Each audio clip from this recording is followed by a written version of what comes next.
In progress.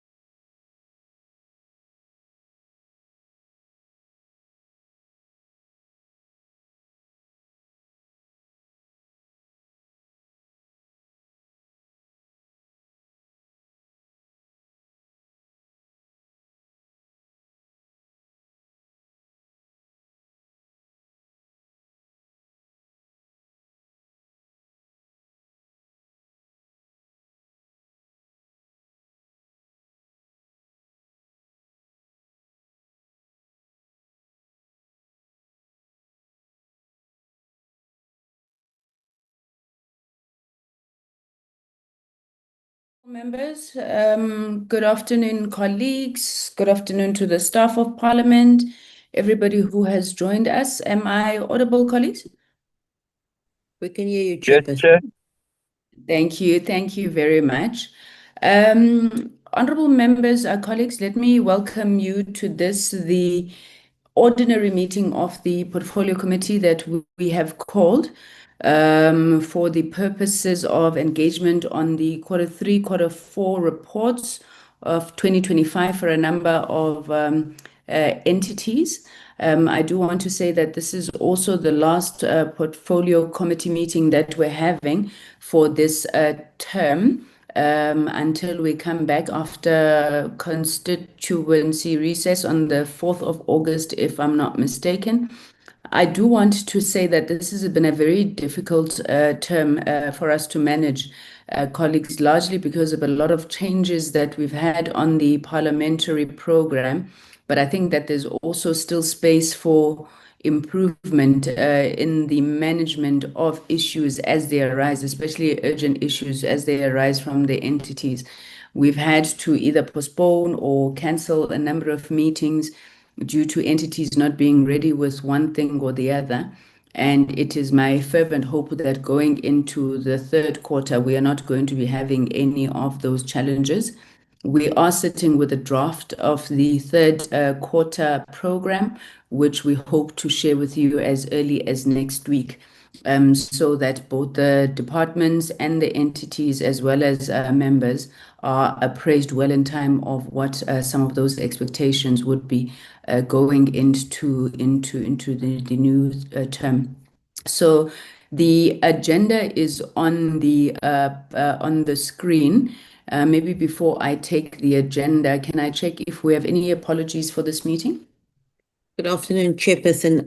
We received an apology from the DG, but I note that she is online. The Minister has indicated that the Minister is online, but would like to leave by 3. Thank you so much, Chair. Thank you very much. All members are accounted for? There's been no apologies, but we have a quorum to proceed. Thank you, Chair. Thank you very much. Okay, Honourable Minister, you are welcomed and your apology is noted. Colleagues, the agenda is as follows: the adoption of the minutes of the 9th of June 2026. Then we have a briefing by the SABC, BBI, SITA and Sentech on their third and fourth quarter reports.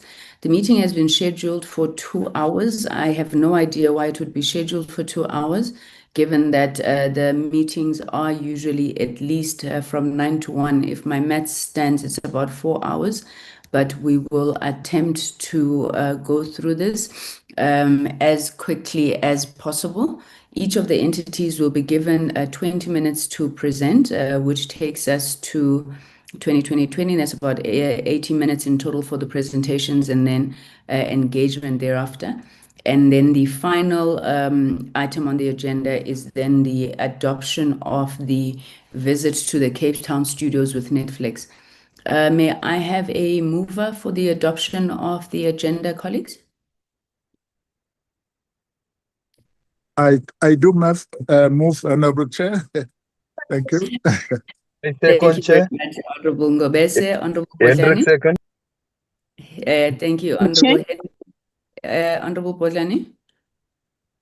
Thank you so much, Chair, for your indulgence. I did raise the issue about the 2 hours allocated to this agenda. Are we going to make the decision now in terms of what we're going to cover, or are we going to leave it as is, Chair? Thank you. Thank you, Honorable Botlan. I suppose as part of the adoption of the agenda, there are two issues to consider here. Either the extension of time, because even allocating 20 minutes, you can tell that at the end of that 20 minutes, we will have only 20 minutes left for discussions, which is highly improbable. And then we would still have another item afterwards.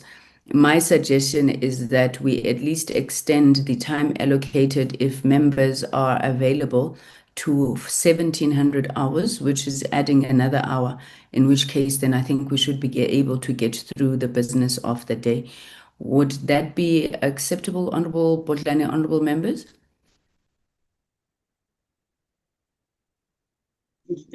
We will take leadership from you, Chair. Thank you. Thank you very much. So with the Honorable Singh, you have your hand up. Good afternoon, Chair, and good afternoon to all on the platform. Chair, unfortunately, I have a commitment that I can't get out of. If we go beyond 5 o'clock, I have to log on to another meeting at 5. So I will remain on until 5. Thank you. Thank you very much, Honorable Singh. The agenda is then adopted. Can we quickly just go through the minutes of the 9th of June, Hajira? Afternoon, Chairperson, afternoon, members. Members, this is a very brief set of minutes, Tuesday the 9th of June, where we dealt with SAPO, Postbank, USASA and USAF on their Q3, Q4, quarter performance and financial reports. That's the first page, as members, was just the attendance. Second page, attendance. Third page was the opening and welcome. Second item was the adoption of minutes. Third item was the opening remarks by the minister.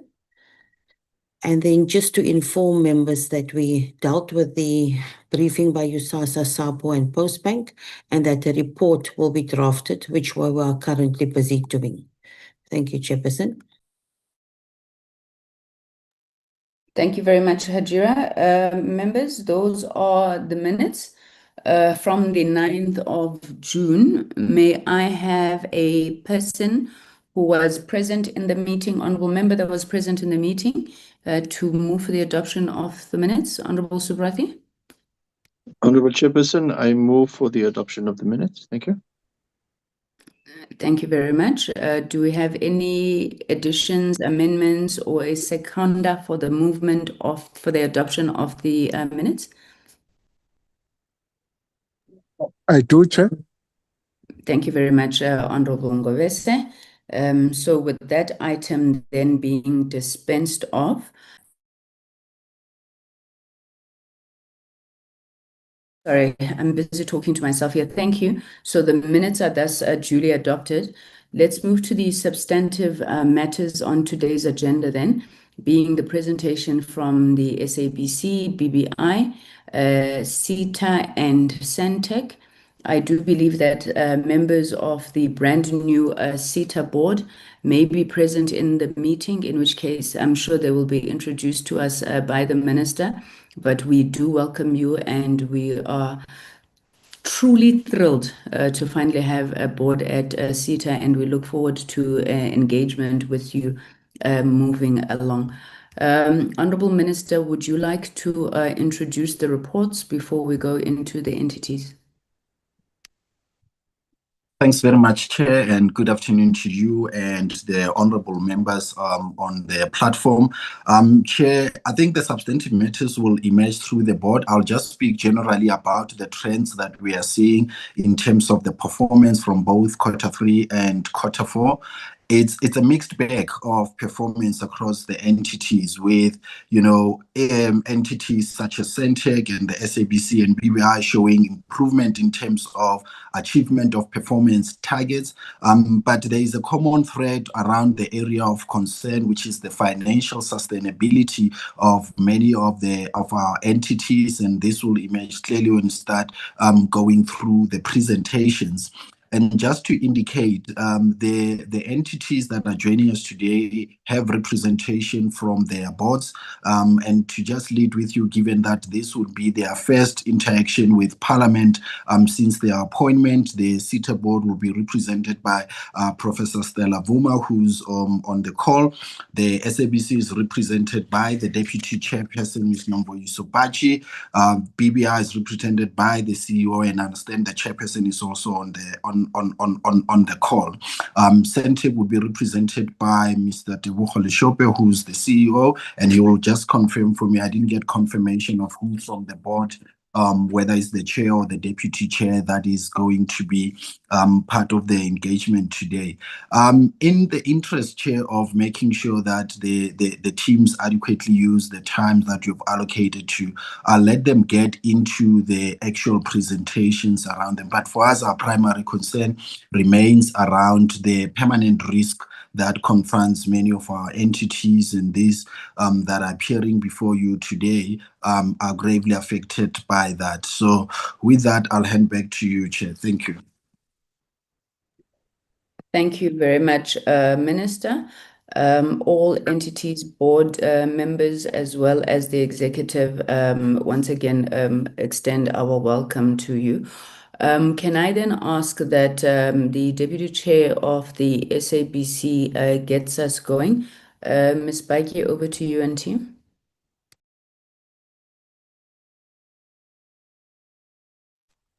Can you hear me? Yes, ma'am, we can hear you. Thank you, Chair. Apologies, Chair. I'm in rural Mpumalanga attending a funeral. Chair, I will not waste anyone's time. I'm joined on the call by the CEO, Ms. Nomsa Chabedi, and the acting CFO, Mr. Tandari Mutare. So I'll hand over to them due to the issues of time that you have mentioned. And good afternoon to Minister and all the honorable members that are on the call. Thank you, ma'am. Thank you very much, CEO. We cannot hear you, CEO.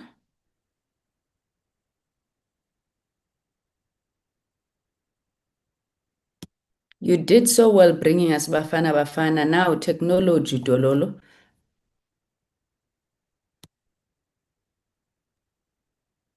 Can you hear me? We can hear you with an echo, though, CEO. Switch this thing. Okay. Yeah.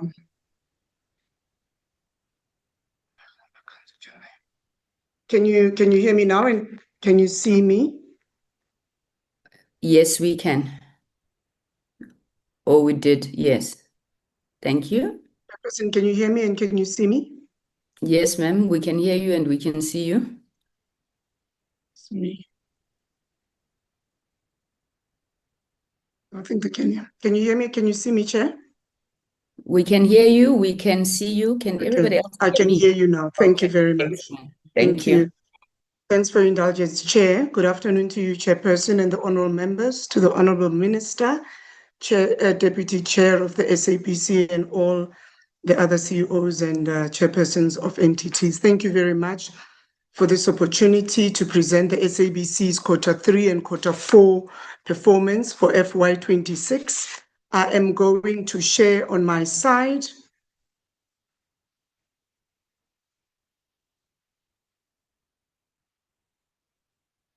I'm not sure. Looks like I'm unable to share.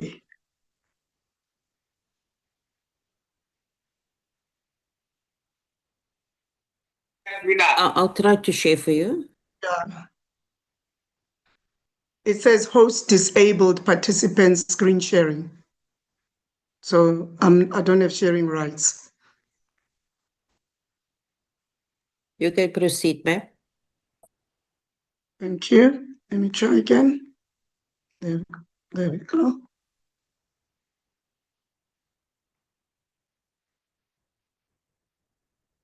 I hope you can see my presentation.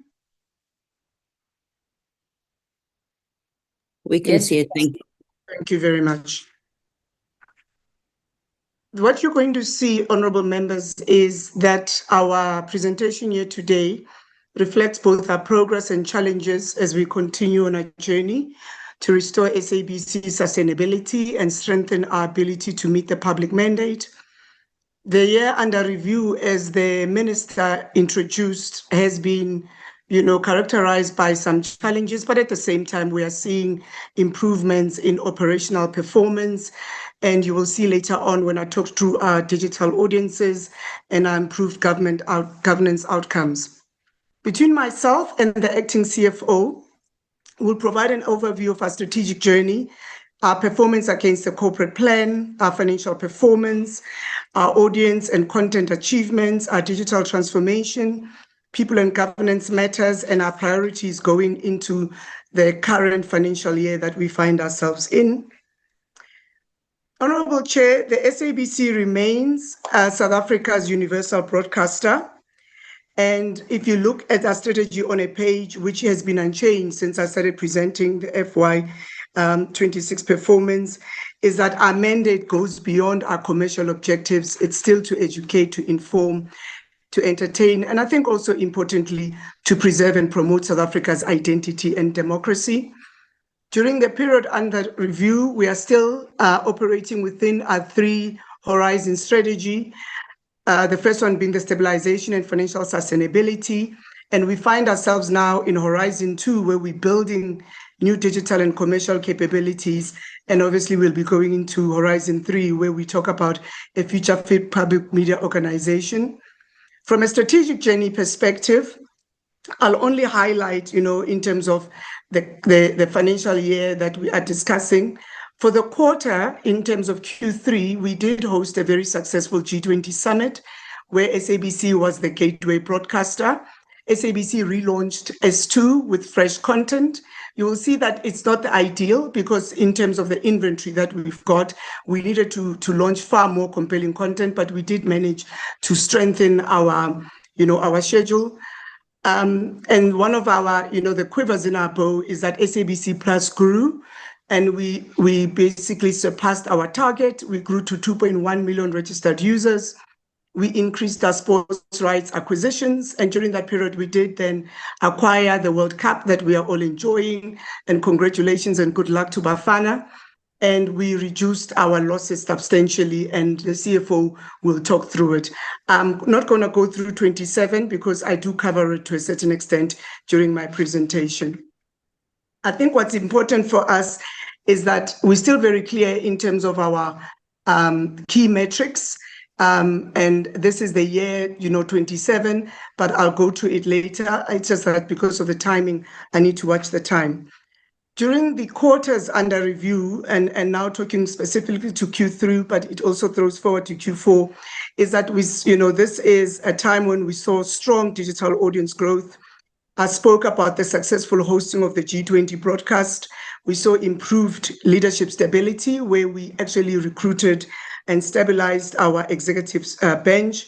And we saw strong rights acquisition. And what's important about the sporting rights is that we meet the requirement of broadcasting sports of national interest, but also they are very important in playing a role from a commercial perspective, because we find that they bring solid audiences that then we are able to take to market and sell from a commercial perspective. Our challenges still remain financial sustainability, and we still are experiencing underinvestment in compelling content, which speaks to the first one, because we do need improved liquidity to be able to acquire new content. And as we know that we are in the content business, and so you've seen our competitors, particularly from an OTT perspective, strengthening their content output, thereby driving audiences. We are still, behind when it comes to infrastructure funding, and this is really our greatest weakness, because in order for us to make SABC future fit, we need to fund, digital transformation, which is very critical, and that digital monetization is still behind, but we continue to strengthen that to ensure that we are able to realize a return on the investment. Our top 10 strategic programs It's something that the committee knows very well about in terms of strengthening our commercial sustainability. I spoke already about the infrastructure, and it's about modernizing it all the way to ensuring that we develop future talent, because we can't be talking about digital transformation and we don't have the talent that's required to ensure that, we champion performance and we deliver the very critical public mandate. Now, going into the actual performance of Q3, we showed continued operational stabilization, and we achieved and exceeded targets in some of our key metrics. And I think what's important, if you look at the Q3 targets achieved from performance against our corporate plan, we set at 81%.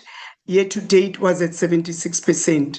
So if you look at just the growth from FY25 to FY26, it was a massive improvement operationally, moving from 59% attainment to 81%, which we saw at the close of Q3.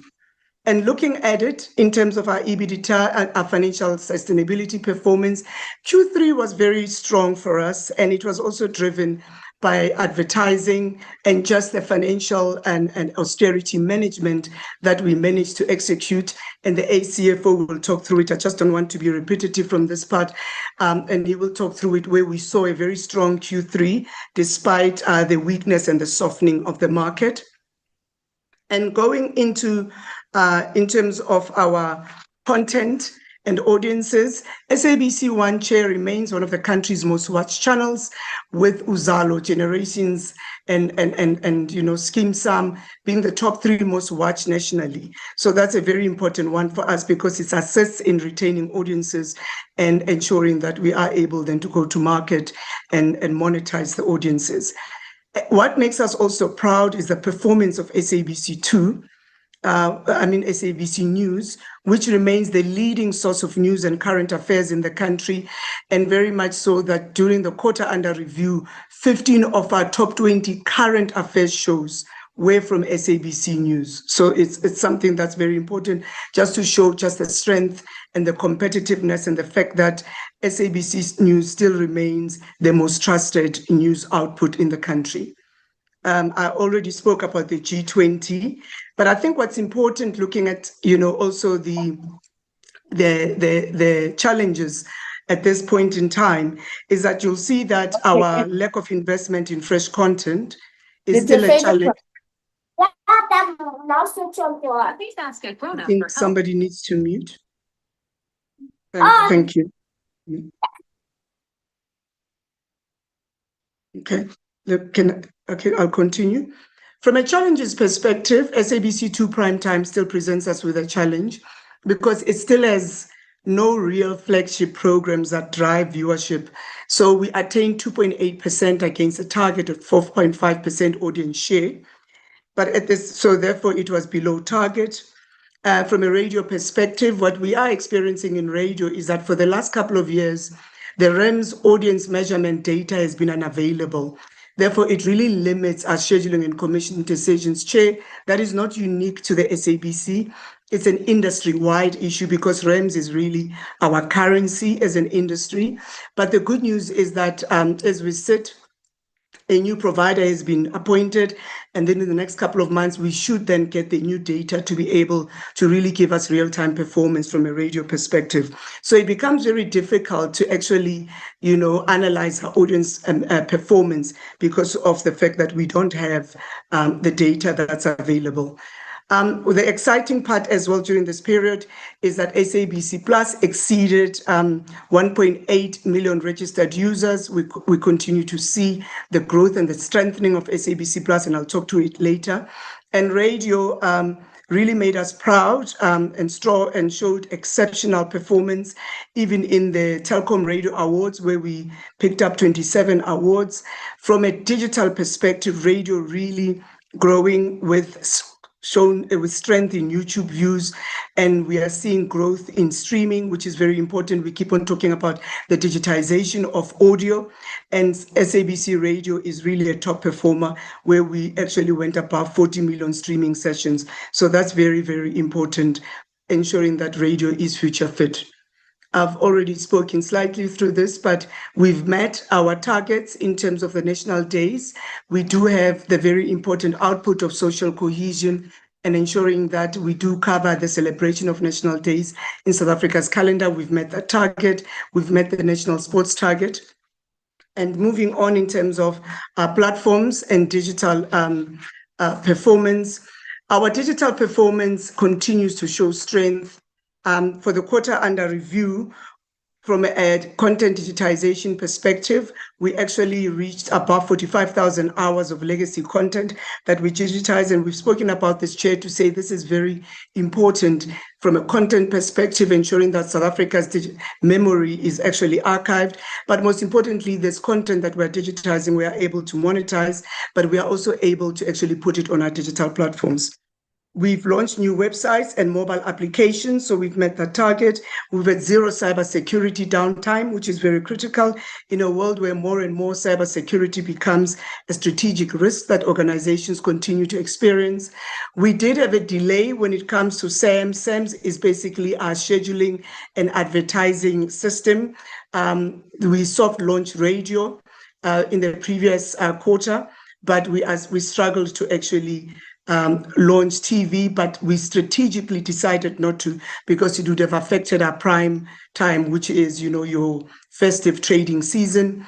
And we know that we still haven't progressed much in terms of our analog switch off solution, which is our, DTH solution, but it's something that we keep on working on. And our sales operating model is progressing substantially. And then moving on in terms of our people, that remains at the center of our strategy. We did appoint 149 new employees, and we are proud to say 34% of that was internal promotions. We actually we awarded 86 bursaries during this period and implemented a new employment equity plan. We continue to have a strong female representation of around 52%. And also improving employing, South Africans and people with disabilities at the moment sitting just below the 3%.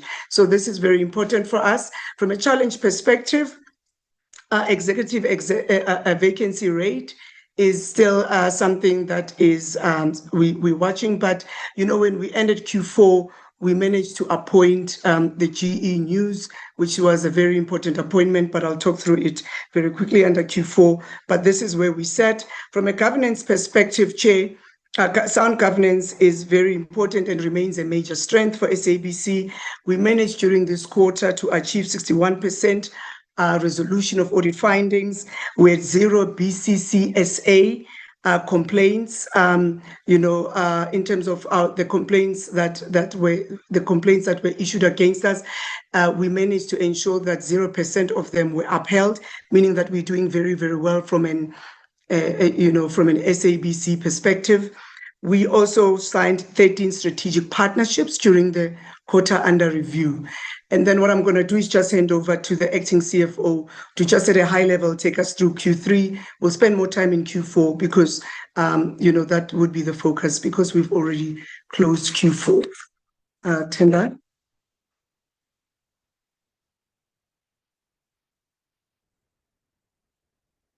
Good afternoon, Chairperson and honorable members. I present the Q3 results, and I'll try to be brief and succinct. As the CFO has mentioned, the CEO has mentioned, we demonstrated steady strengthening of our financial performance in a market that is quite depressed. The current market growth rate is at around 3 to 4%. If you look at our total revenues, we grew that by 10%. If you then look at the overall performance for the quarter, the SABC managed to record a profit before interest and tax of around 68 million, which is the first in a considerable period.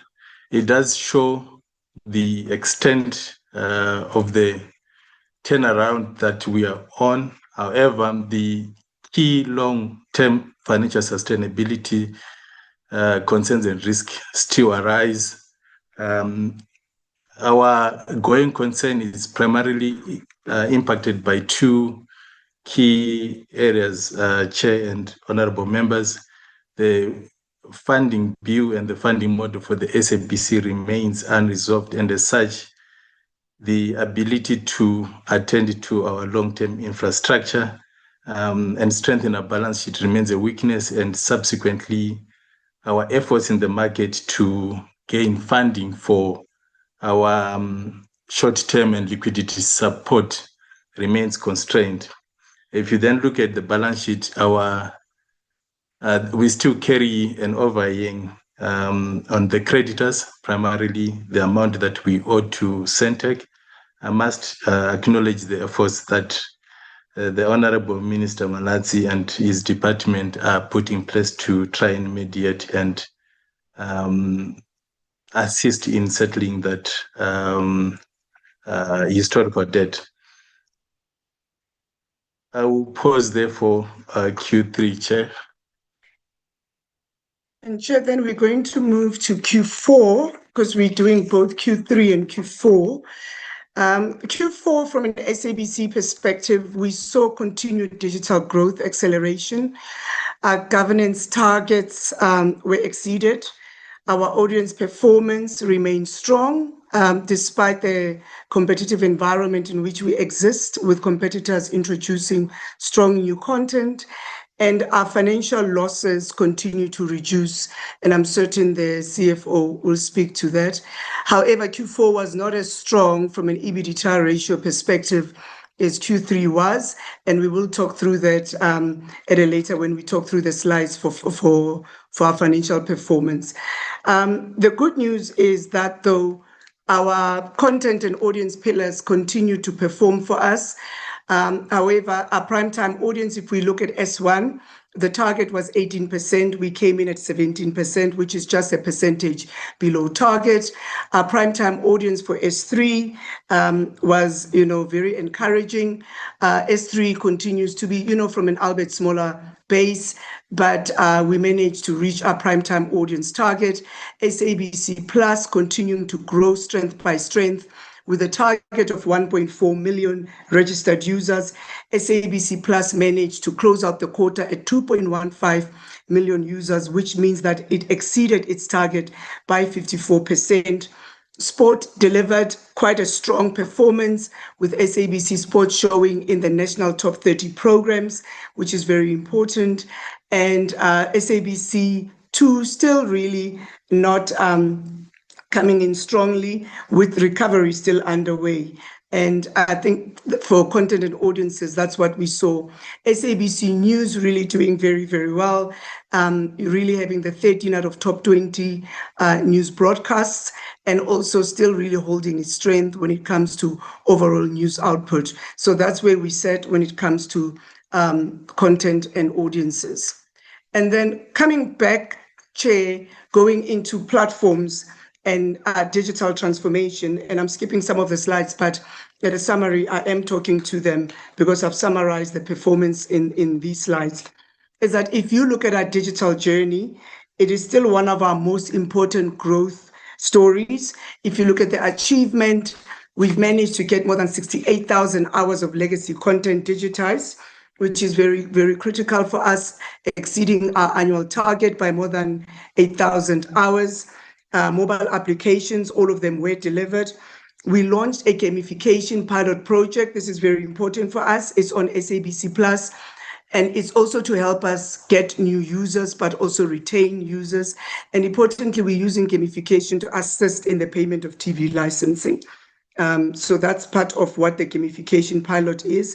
During the period under review, we also had a very brilliant partnership with one of our telco partners, Vodacom, where we zero-rated some content, and the output thereof actually exceeded expectations. So we introduced these partnerships for the AFCON finals in January this year, and it drove new SABC Plus registrations and really drove that data usage. So these strategic partnerships that we keep on referencing are coming to be realized. During this period, SAMS is still delayed. And I think the most important part is that our infrastructure investment still remains a challenge for us, and there's really an urgency in us investing in infrastructure, in our infrastructure. And what we've done is that our server replacement projects was prioritized, and it's something that we're going to be working on going into FY27. And this, Chair, just shows you the actual annual targets versus the quarterly attainment, but I've already spoken to it in terms of the introduction. And then going into the people side of things, as we ended Q4, 11 out of the 13 ExCo positions were filled. We did announce the appointment of the GE News and Current Affairs, and that was a very critical appointment, particularly in a year where we are going into the local government elections. Therefore, the news output is going to increase substantially. We actually increased our executive team effectiveness, so that's very important for us. We increase our internal promotions. We continue to invest in our people and to ensure that we are skilling them for a world of work which requires digital skills. Our challenges do remain in a sense that our employee engagement score is very, very low, but this is a new measure that we've just introduced, and we're trying to get more employees to participate in actually in giving the feedback. And in terms of the labor disputes, still continue, but they are being addressed, and we are seeing improved relationships with labor. And our sales operating model continues to be executed during this period under review. And Chair, going into the sound governance pillar, we're very happy to say that 88% of Auditor General audit findings were resolved at the end of March, meaning at the end of the quarter, against a target of 85%. And during this period, no material governance breaches were realized by SABC, and 24 strategic agreements were concluded. And that's what's really helped to actually ensure that we get more out of our investment, because the strategic partnerships are very important. Chair, the challenges we had is that during the period under review, our video entertainment licensing conditions were not fully met. And that also speaks to the content challenge that we are having. And it's something that we do have a strategy to address that. And we've set with our video entertainment colleagues to look at how, within the constraints we have, we can meet these licensing conditions to ensure that we are trading under the proper licensing conditions. And this is just where we are. And then I'm going to hand over to Tendai to take us through the financial performance at the end of Q4. Over to you, Tendai. Acting CFO, the CEO has gone over time and she's eaten into your 2 minutes. I was going to give you discretionary. So you have 3 minutes to present everything. Thank you. Thank you, Chair. Q4, so the SABC continue with their recovery path. Year to date, we had improved our operating results and managed to reduce our losses for the year by close to 28%. Our Q4 revenue growth from traditional advertising share grew by 11% year on year, driven by growth in the volume or advertising spots, and also supported by price efficiencies.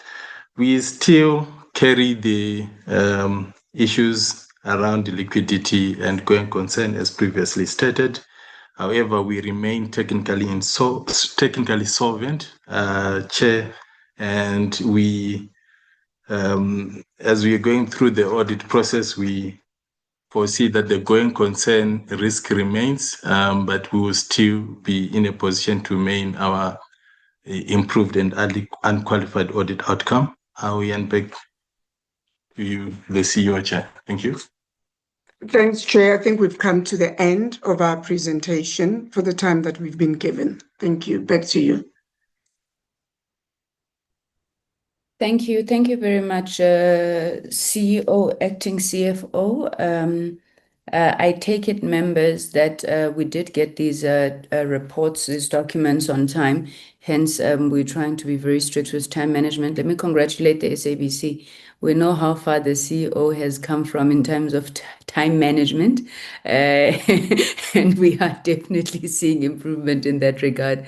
Let us take the BBI presentation. We will then pause for discussions on SABC and BBI, and thereafter return for Sentech and SITA. The BBI delegation, I am led to believe it's led by the chair, Ms. Kabini. Is she on the platform? I see you, CEO. You may proceed. Good afternoon, and good afternoon to the honorable members, and good afternoon to the minister as well. Our chair has just had to dash for an emergency, so ourselves, the management, and the finance management will be taking you through the presentation. Then let me share.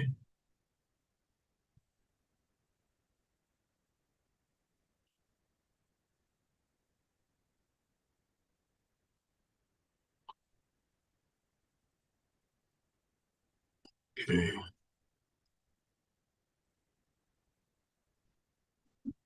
Just hold a second.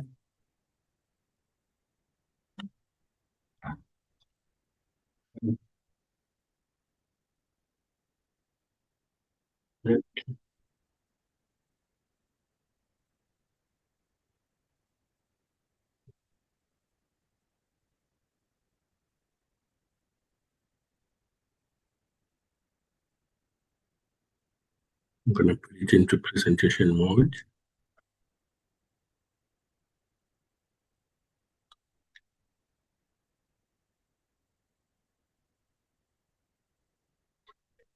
All right. Chair, please confirm if you can see my presentation, then I'll proceed. We can see it. You may proceed. All right. Thank you. Our Q3 and Q4 reports will be presented simultaneously, so we'll be posting all the information in parallel with each other. And I will start with the summary performance. Let me just move this to the other side. All right.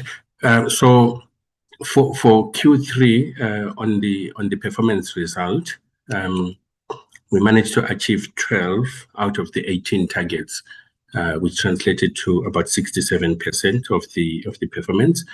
And we had 6 targets not achieved.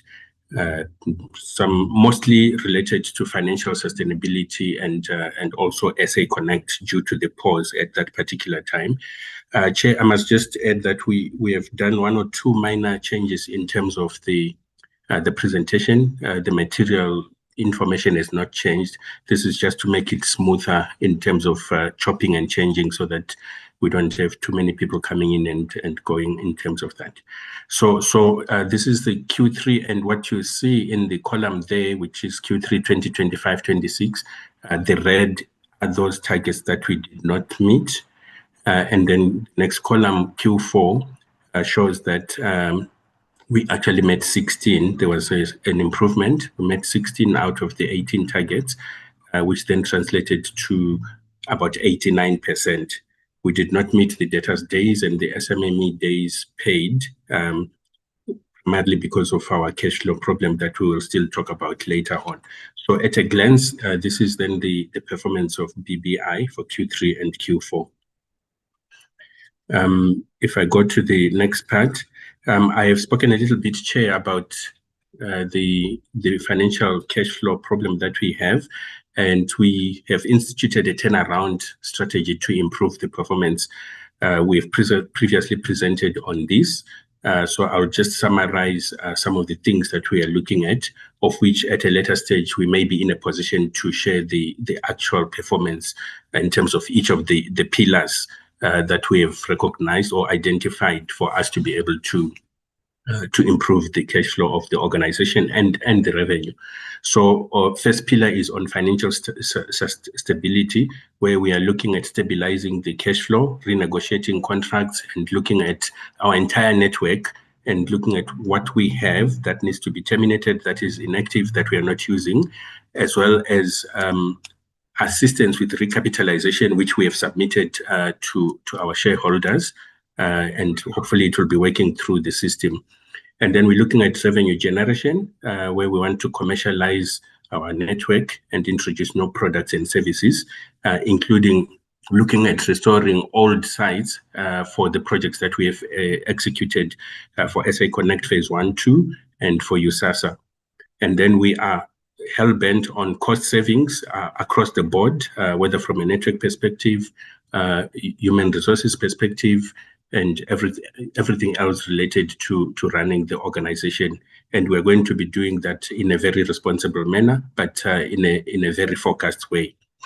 And then we're looking at the debt that we are owed, and pursuing that and following through in some cases, if necessary, issuing summons and following through. That's one of the things we are focusing quite a lot on, as well as from a human resources productivity perspective, to match our skills to existing and essential competencies, and also to make sure that we don't hire on a long-term basis at a time that we are critically short of cash flow. So those are the pillars that we are looking at in order to try and turn around the organization, Chair. If we go to finance, I will request my colleague from finance, Mr. Napo Chobokwane, to take us through the finance, and then I'll continue with the rest, Chair. Napo, are you ready? Yes, I am, CE. All right, you must just tell me if you want me to move. Yes, you can move to the next page. Thank you. Thank you, Chair and honorable members. So I'll start off with our revenue for the quarters, for the quarter 3 and quarter 4. So looking on a year-on-year basis, our revenue fell by 84 million year to date, and this is just mainly due to contracts which have expired, as well as the deferred revenue release for both SA Connect and USASA. The Broadband Access Fund, which we had in the previous year, and projects like the USASA Phase 3 NRC, which were invoiced in the prior year.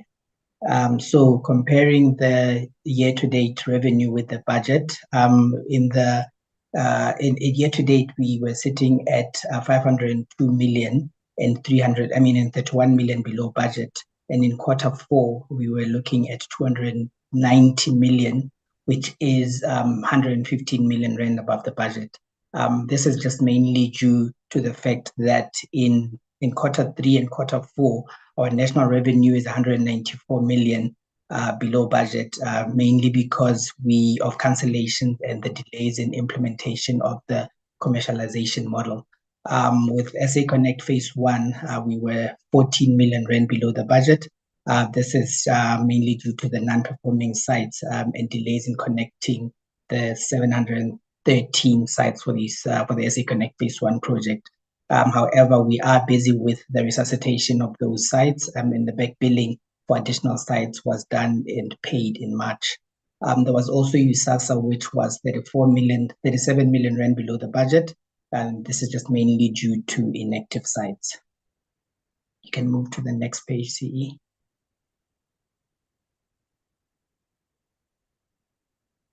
So looking at our cost of sales, the total cost of sales year to date was 68 million rand above the budget. This is just mainly due to the project-related costs. This is the USASA A&Ps as well as the SA Connect Phase 2 A&Ps. This above budget was negated by below budget spending on fiber maintenance as well as fiber lease costs and co-location.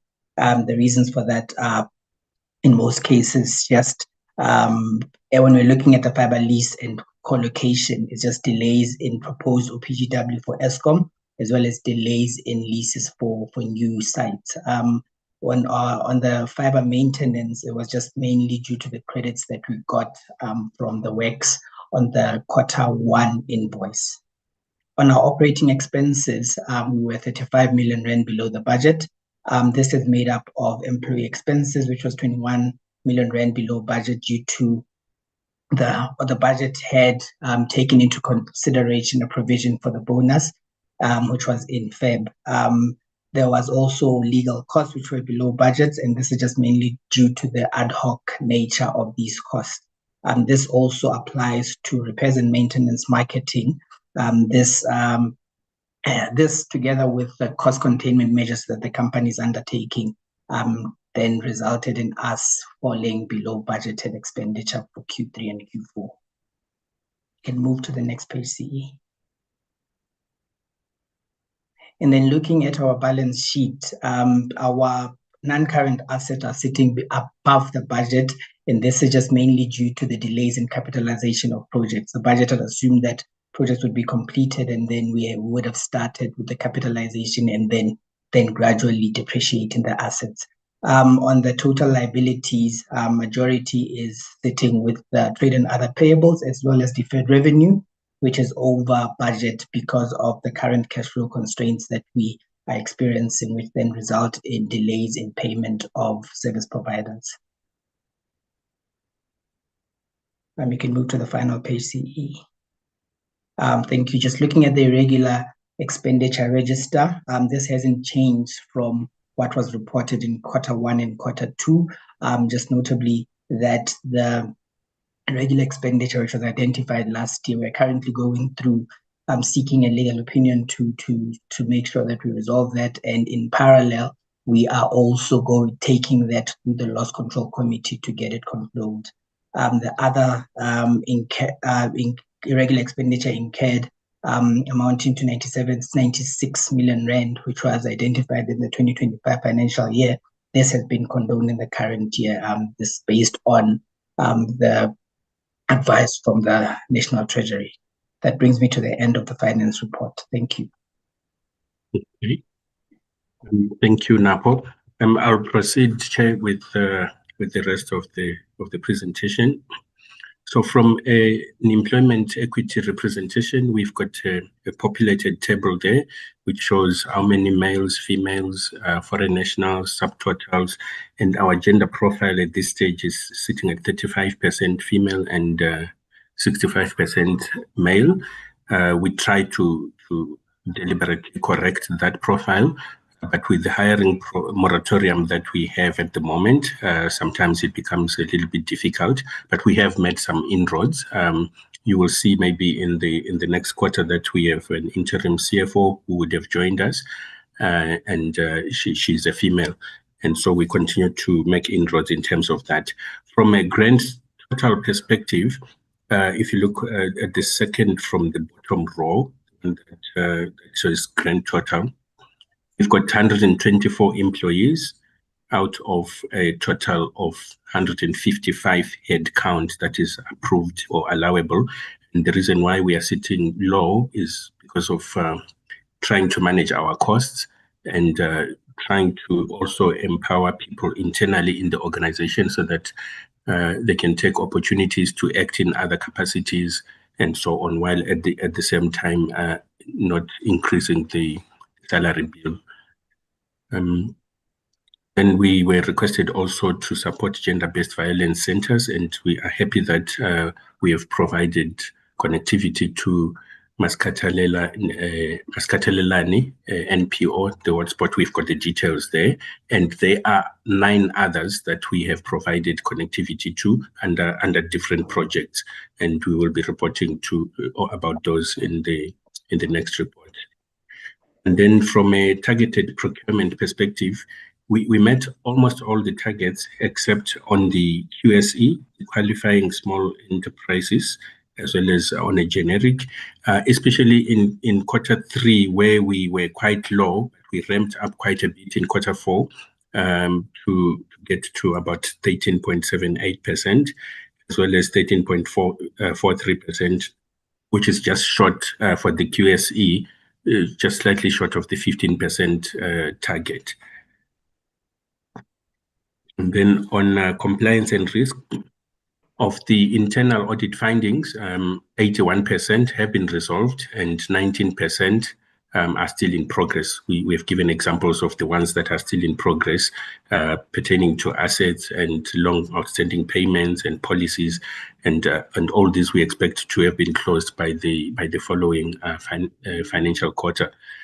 And then on the external audit findings, to date, we have closed 13 out of the 20, which translates to 65%. In our discussions earlier on in the organization, we believe that we'll be reaching more than 80% in the next month or two, and closing off before the end of the AGM, closing off on all the audit findings so that all 20 of them will be closed. But at this stage, at the time of reporting, we had 65% closure of the external audit findings. We are actively implementing all the remediation plans to address the outstanding external audits. They relate to property, plant and equipment, completeness, disclosure requirements, and maybe some reports and policies that need to be updated. And this is why we can say that we expect in the next couple of months to have closed majority of the the 7 outstanding external audit findings. On the last slide, Chair, the strategic risks that we've identified are the ones that you see here. There's 8 of them. The critical ones, which I'll just highlight, are the ones in red, which show a level 1. The rest of the either orange or yellow, we are managing them, and we believe we should have them under control. So the first one, which is number 2, where we're talking about insufficient capital investment to drive strategic projects, it talks to the capitalization that we spoke about and the submission that we have made, and the assistance that we are seeking from both shareholders in order for BBI to be assisted to turn around. And then the second one, which is on number 4, which talks about increased intra-government competition in spite of the provisions of the BBI Act. Here we are talking about Eskom and Transnet and the fact that they play in the same field as ourselves, who are their key clients. So we are competing with our supplier, and sometimes it becomes extremely difficult to beat your supplier if they're playing in the same field. We have discussed about this, and there are some interventions taking place led by the minister and the department, and we hope to have a resolution quite soon. Then the last one that I'm highlighting is a possible failure to continue as a going concern, which we are rigorously managing, and we think we will escape that due to the extra efforts that we are putting in marketing and sales and getting new products and services, as well as getting new projects from our clients. But we have to put it down as a risk due to our cash flow problem at this stage. And I think we'll stop there, Chair. That is the end of our presentation. Thank you. Thank you. Thank you very much, CEO, CFO, for that succinct presentation. I think without wasting any time, let's go straight into the deliberations on these reports. I will take members as they raise hands, and to thank Honorable Subrathi for joining us all the way from Singapore. We truly appreciate your dedication to the work of this portfolio committee. Honorable members, I am looking for hands. We have reserved 30 minutes for engagement, so please do try and keep your questions as succinct as possible. I will similarly ask the same from the entities when they respond. Honorable Subrathi, you'll be first, followed by Honorable Matafa. Honorable Subrathi? No, thank you, Chairperson. Let me maybe start with the BBI, where the CEO has ended in identifying the 3 level 1 risks, level 1 risks. Maybe let me start with the very last one, which is the strategic risk 8, possible failure to continue as a going concern. And you indicated that we think we will escape this due to the extra effort being put in. Maybe can you take us into confidence as to what that extra effort is to escape the possible going concern? And the reason why I'm lifting that against the backdrop of The fact that we have a negative equity standing at 690 million and the accumulated losses are 2.52 billion. Then that also talks, whether we need a recapitalization plan, and if so, who is going to be funding it. But if CEO makes a statement that, he's confident that we can escape this, we'd like to be taken into confidence around that. CEO, you also mentioned that you're optimistic on the intergovernmental, was that the interventions, the minister is working on it. Can this committee be taken into confidence in terms of what are the prospects of that? Or is it something that is you would prefer not to discuss on this platform? But that is progressive, and I'm glad to hear that the minister is intervening, and we welcome the good news on that. Maybe the procurement spend on persons with disability is still at 0% against your target of 1%. Maybe what is your supplier development plan with regards to meeting that target, and by when would you anticipate to reach that target? I am concerned with your irregular expenditure spend, which stands at 422 million, of which 372 million relates to no competitive bidding process followed. Maybe around that, how many officials are involved in this? Are they facing disciplinary actions for these transgressions? So, Chair, those will be my questions around the BBI. If I move to SABC, I think I'm keen to know what is the status of the debt of SABC. With Sentech debt, which is standing at 1.5 billion. And the payments in December to Sentech were 30 million rands, and at that rate, it's going to take 4 years to clear. So, what is the latest in terms of the negotiated settlement timeline on that there? Chair, I am concerned about the protracted industrial action, BIMAU's industrial action, and against the backdrop of the FIFA World Cup 2026 that's currently taking place and the LGE 2026 broadcasts. The question then I would ask is, what is the contingency plans in the event of any industrial action with that matter there? I'm then also concerned around the Q4 report showing that the ICASA license conditions on video entertainment was not met.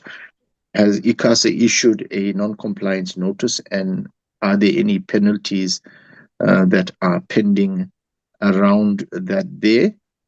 And maybe, Chair, the last one would be, is that SABC prime time was 2% against your target of 4.5%. Why was the relaunch deferred 3 times, and on what specific date will fresh content reach the screen? Chairperson, that will be all from myself. Thank you so much. Thank you very much, Honorable Subrati. Honorable Matafa. Thank you very much, Chair. Good afternoon, Chair, and everyone on the call.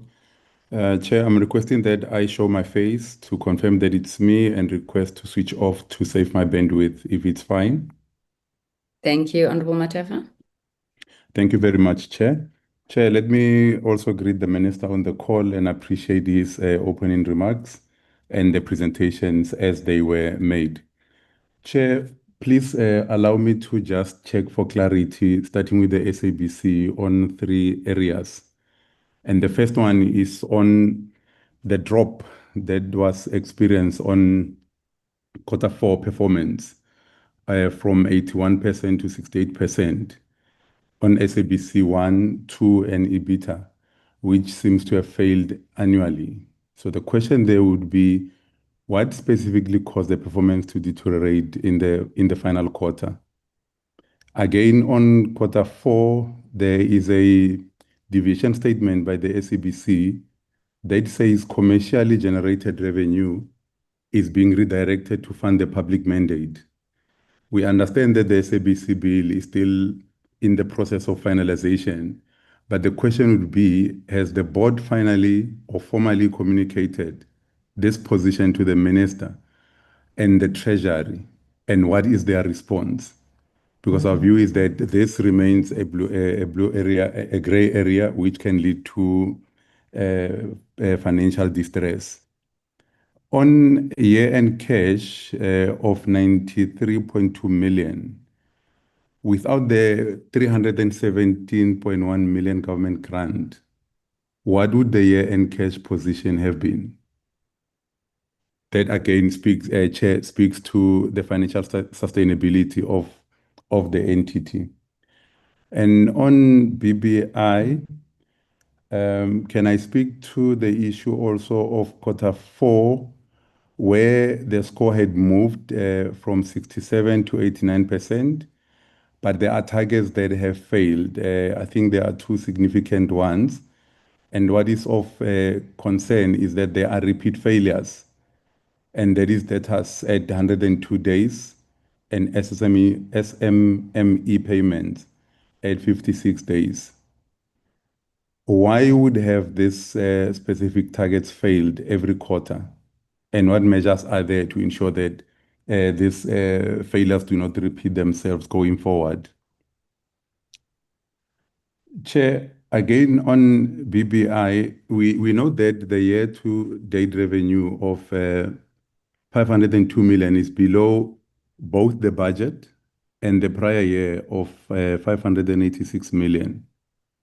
And this is year-on-year contraction. Can we say that BBI is commercially viable as a standalone entity, or are we facing potential trouble going forward? On procurement, I think Honorable Subrati spoke to that. Yeah, Chair, those will be my points. If I can again thank the presenters for the presentations that were made and the opportunity to participate. Thank you, Chair. Thank you very much, Honorable Matafa. We'll take Honorable Singh, then followed by Honorable Nelishi.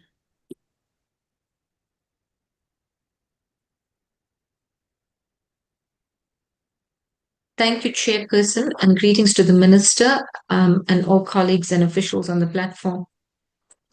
Chair, I'm going to start with the SABC quickly.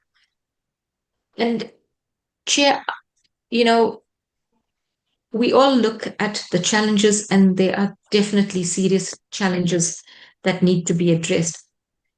However, personally, I think we have to take into account where this organization is compared to where it was at the start of our term. And when I look through all the reports, including the current presentations, we have got improved governance, we've got more stable executive leadership, we've got 2 consecutive unqualified audits. They're still making losses, but there's a significant reduction in the financial losses. There's a strong digital audience growth. There's the expansion of SABC Plus. And there seems definitely to be more coherent strategic planning. But Chair, like the Minister alluded, a lot of the challenges are arising from financial constraints. So some of the major questions that I have is firstly about the public broadcasting, the funding model. Chair, the SABC has a mandate that is statutory, and they have to have this, and they have this public mandate. And I think something has to give in terms of the funding model, because I'm not so sure that any organization that's in the shoes of the SABC can actually provide this public mandate at the level that it should be provided at just by commercial revenue. So I think that seriously needs to look at, because I don't think it's actually realistic. And no, we never meet here people with disabilities. Sorry, Chair, is that? Yeah, I think they've muted. You may proceed, Honorable Singh. Sorry about that. Okay, thank you. So that is one major concern. The other thing is that the infrastructure backlog of approximately 4 billion rand. Now, is this backlog static, or is it going to continue to grow every year? And even if additional funding becomes available, can the SABC realistically catch up? or has the replacement cycle already fallen permanently behind? So I think what I'd like to see, instead of just seeing a globular figure like that, is perhaps we need to look at which infrastructure failures present the greatest operational risks over the next few years, and then look at what kind of plans are in place to address those. And we need to look at some innovative options. Can we expand commercial use of studios and production facilities that we have? We need to develop public-private partnerships for infrastructure investment. And those are the kind of options I'd like to see coming up. I think the Sentech debt has been raised. The other thing of the prime time audience share, I think SABC 2 should have been looked at sooner in terms of the turnaround plan and its underperformance. The SABC Plus, I would really like to see some more information. Like, for example, we see that it has so many subscribers, but how many of them still actually view the channel? So how many of them are active? How many of them are daily? And how much revenue does the SABC generate from this digital platform? I think, and the last thing I would just say would be the sports rights, because sport remains one of the SABC's biggest audience drivers. So how does the management determine which sports rights deliver both commercial value and public broadcasting value? And has a formal cost-benefit analysis been undertaken for major sports acquisitions? Chair, and then on the BBI issue, I think it's pretty much the same thing. I think everyone's raised the concerns that it is not a going concern. And until such time that happens, then we're not going to see the rationalization between BBI and Sentech. So there's obviously been areas of progress as well in BBI, and a lot of it has been the stability at the leadership, improved governance, improved efficiencies. But we still end up with a situation where the financial sustainability is very weak. The revenue remains below budget. The customer debt collection remains exceptionally poor. We're not paying SMMEs on time. So it's coming back to the thing that the minister raised as well, which is the challenges are predominantly financial. And I think I would like to get more information on now exactly how this financial pressures are going to be overcome so that we can get on with the rationalization, and what can the committee do to help? Thank you, Chair. Thank you very much. Honorable Alicia, you'll be the last. Thank you very much, Chairperson. I just wanted to show my face, Chair, and ask. I'm using a handheld device and ask if you allow me to just switch my video off. Thank you, Honorable Alicia. You may proceed. Thank you very much, Chairperson. I want to start with the SABC. I think perhaps let me first congratulate them on the streaming service. It's one of the things I've been paying attention on. We can see that it's really quickly growing, and it continues to beat its target for registered users. And we can see that, Chair, they are making a great progress in converting old TV shows to new footage, from tapes to digital files. But maybe they can clarify that what are they going to do with these shows? Are they simply gonna sell them to private companies? What is the plan that they do with the shows that they are digitalizing? And also, Chair, the progress on SABC 3 exceeding its target for prime viewers, I think that is a great job. But Chair, SABC, we know this. We know that the SABC is in a terrible financial position. We know that. We know that it owes like Sentech. It's something that we've been, told in this company. and that it is struggling to pay.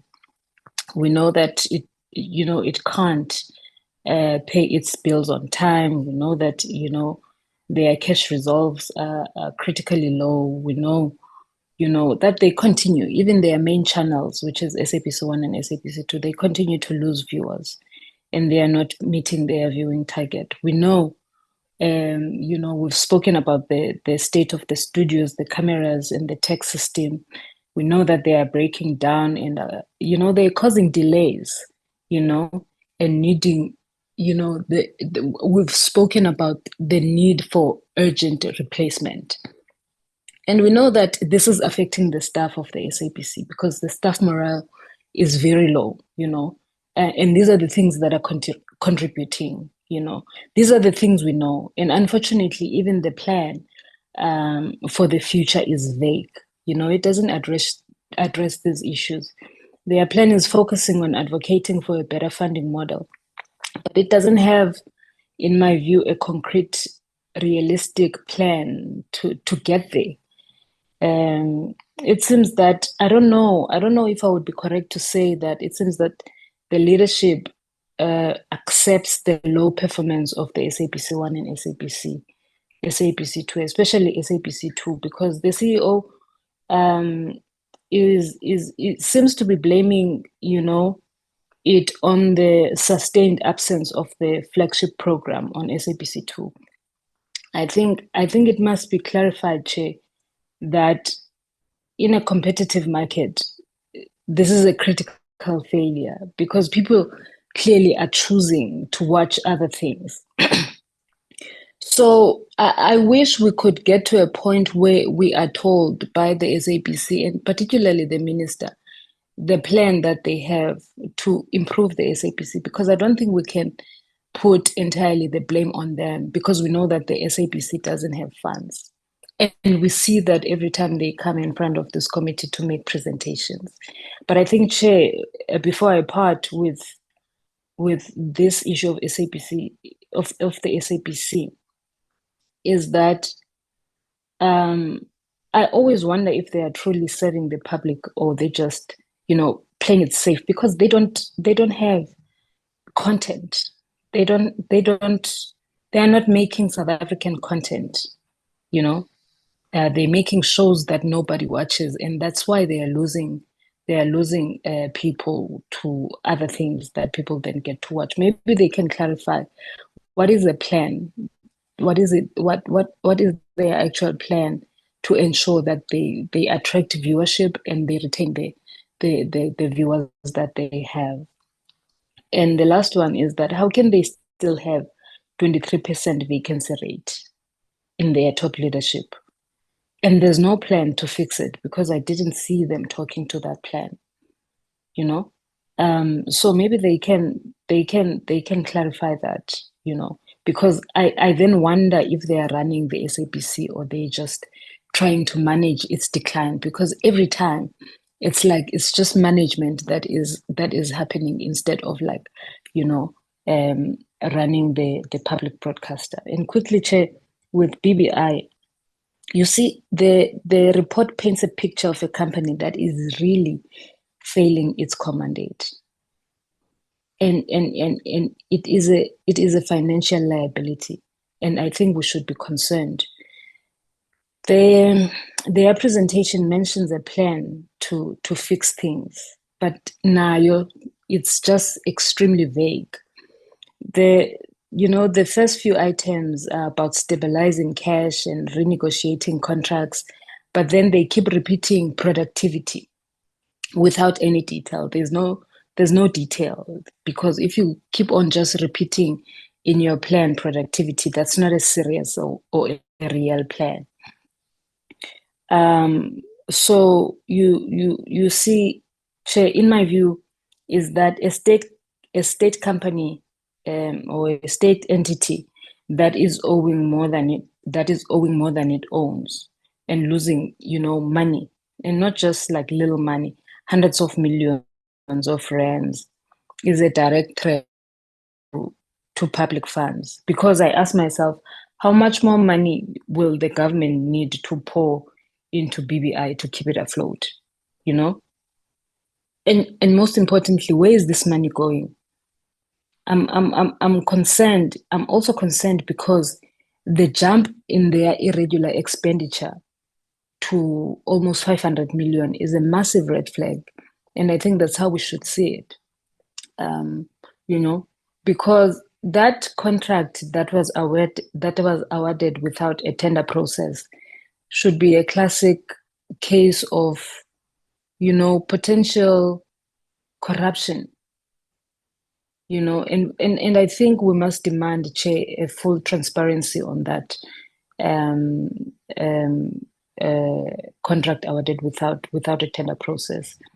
Chair, BBI's job is to connect South Africa, especially in rural areas. However, they are failing that, and as a result, they are losing customers. And they are behind on the SA Connect project. So I wonder then, how can a company or a state entity that is losing money and is failing to pay its suppliers and it's not meeting its targets? They're saying that they met 3 of their targets and didn't meet 1. But as a state entity that is failing to pay its suppliers, how can it be trusted to connect the nation? Because they always come here and then, and what we can pick up is that they cannot manage their own finances.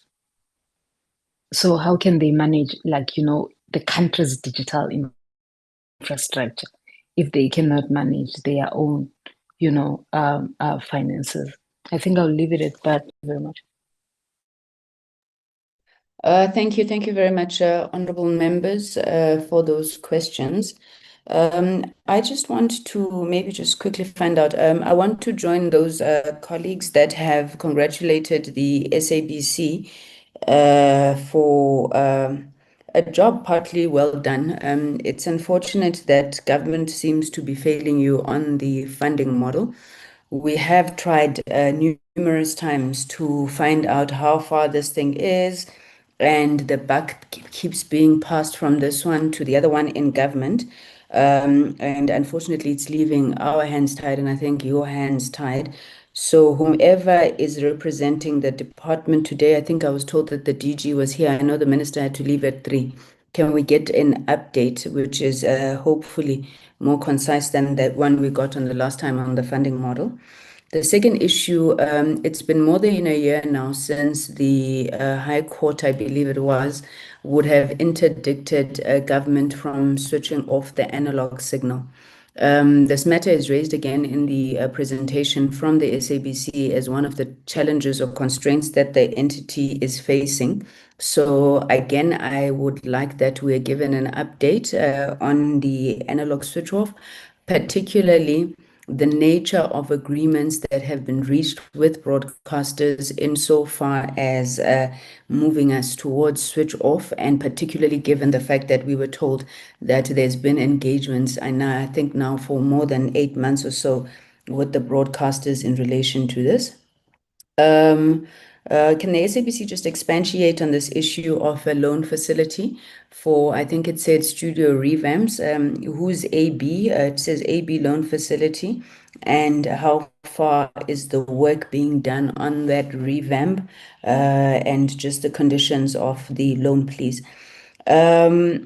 The additional channels that we were promised with digital migration, I know that on the SABC Plus bouquet, if I'm not mistaken, you've gone up to 8 channels, but none of those seem particularly new. It looks like just a fragmentation and then consolidation of issue-based channels. Are we making any progress? I think the education channel is there. There was talk of a children's channel. I don't know what to call it, but the additional channels. And then finally, I think Honorable Singh had touched on this, but I went onto the platform now during the course of this meeting and I was checking. I'm still not seeing any advertising on there. So what is the monetization strategy at this point as it relates to SABC Plus? Then on BBI, Just one or two things. I wanted to be sure that I'm reading your document correctly. On your overall Q4 performance results, there's something that says the SME's days paid, 44 days, 56 days.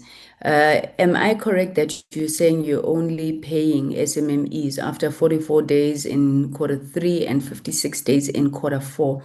If so, why is that? Because the issue of prompt payment of SMMEs is something that should not be in dispute. In fact, there was a call to even move from 30 days to 21 days to 7 days, and you seem to be increasing in the opposite direction. So if you could just speak to that. I'm also worried okay, the issue of consequences with regards to irregular expenditure, Honorable Alicia spoke to, so I won't speak to it. Your gender figures are dismal, and I believe that they are truly, truly a disgrace. Whether it's from employment equity or it is from expenditure and procurement from women-owned enterprises. You can't say that you're making progress because you have an interim CFO who is female, whereas you're sitting with a female component if your graph is being read by me correctly, because those greens are very similar and my age is advanced. But you have 35% female in the organization, 65 male, and then you say, oh no, we have a problem. We just got an interim CFO that's female. Can you please just speak to us about how you are going to actively work on that? Then when it comes to targeted procurement, how is 12% target for Black women-owned enterprises even a target? My understanding is that preferential procurement is very clear with a minimum 30% target or even 30% set aside for women-owned enterprises. Now, you had a target of 12%. Fine, let's say it's water under the bridge. We didn't pick it up. But how is that a target? Then your spend against that, and then in Q4 is quite dismal. It's at 10%. You had 1% for people with disabilities. Honorable Subrati spoke about this. You spent nothing on there. This is a young sector. You have young people everywhere in IT. You have a target of 5%, again, a dismal figure. And then you said you spend 10%, 12% on youth-owned enterprises. Can we just get a sense about what you intend to do in that regard? And then finally, commercialization of BBI. The members have spoken about the extent to which you seem financially unsustainable, but have you now standardized a commercial model? Because when we went to an oversight, you had different models for different areas. Do you now have a standardized model? What happened to the USASA inactive sites? And then the strategic risks that you have identified. You can't bring risks that are not moving, colleagues. What's the point of doing, a risk identification, management when there's no mitigation? They're all sitting at reds, and the others, well, I suppose level 3 is acceptable, but all the others, no change to indicate that there are interventions being made. So I will hand over to yourselves. You have until, at the very latest, it's a maximum, not a target, colleagues. You'll have until 4 o'clock to respond, but if you can do it sooner, we truly appreciate the time because we need it back for some of the other presentations. DG, are you still in the meeting? Would you lead the team in the responses? Thank you.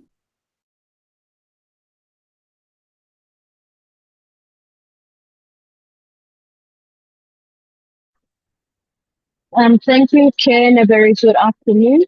My apologies for the noise. I'm in transit. I'm coming back from Zimbabwe from the SADC meeting.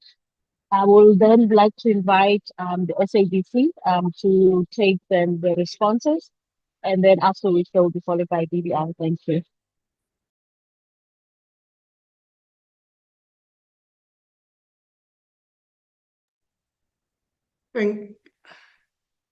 Thank you, DG. The acting CFO and I will take turns in answering the questions, just starting with Honorable Subrathi. In terms of the ICASA licensing conditions, It's something that obviously we report on a quarterly basis. We also report to ICASA.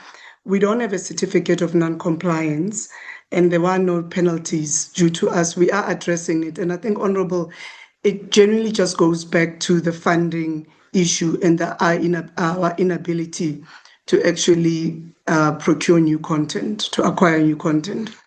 The SABC currently, it's doing all it can to ensure that, we have the revenue that allows us to go and acquire content. But what has happened, because of the inability, we've been, for example, scheduling repeat programs.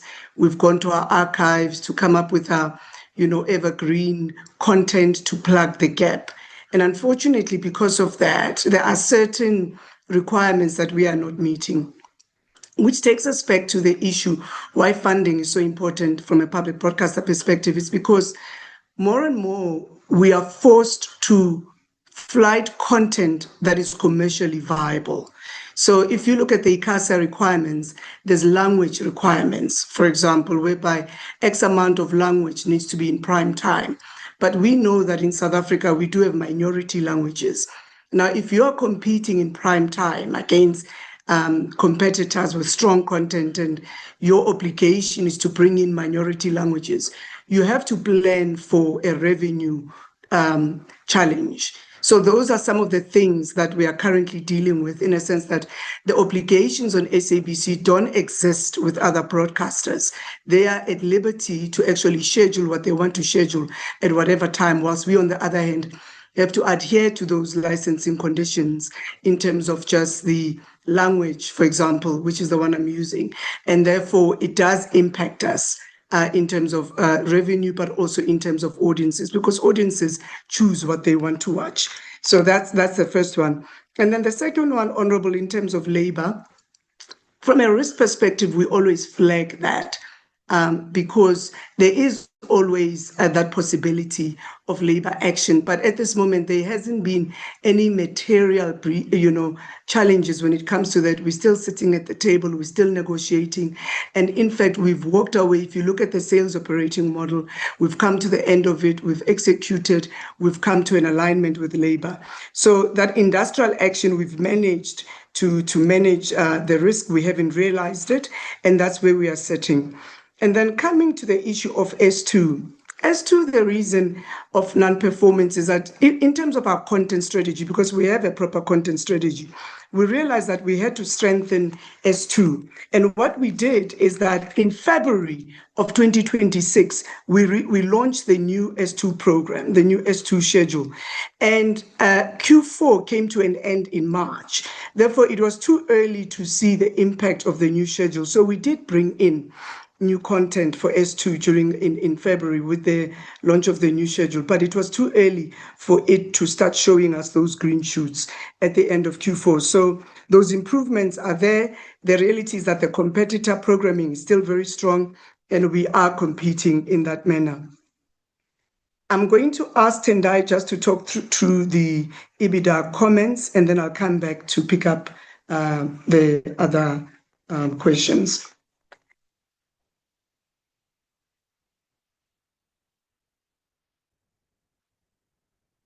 Thank you, Chair. So for Q4 in particular, the reversal in the growth trajectory is generally that is a low or slow quarter in the media and advertising space, because it is the back to school period.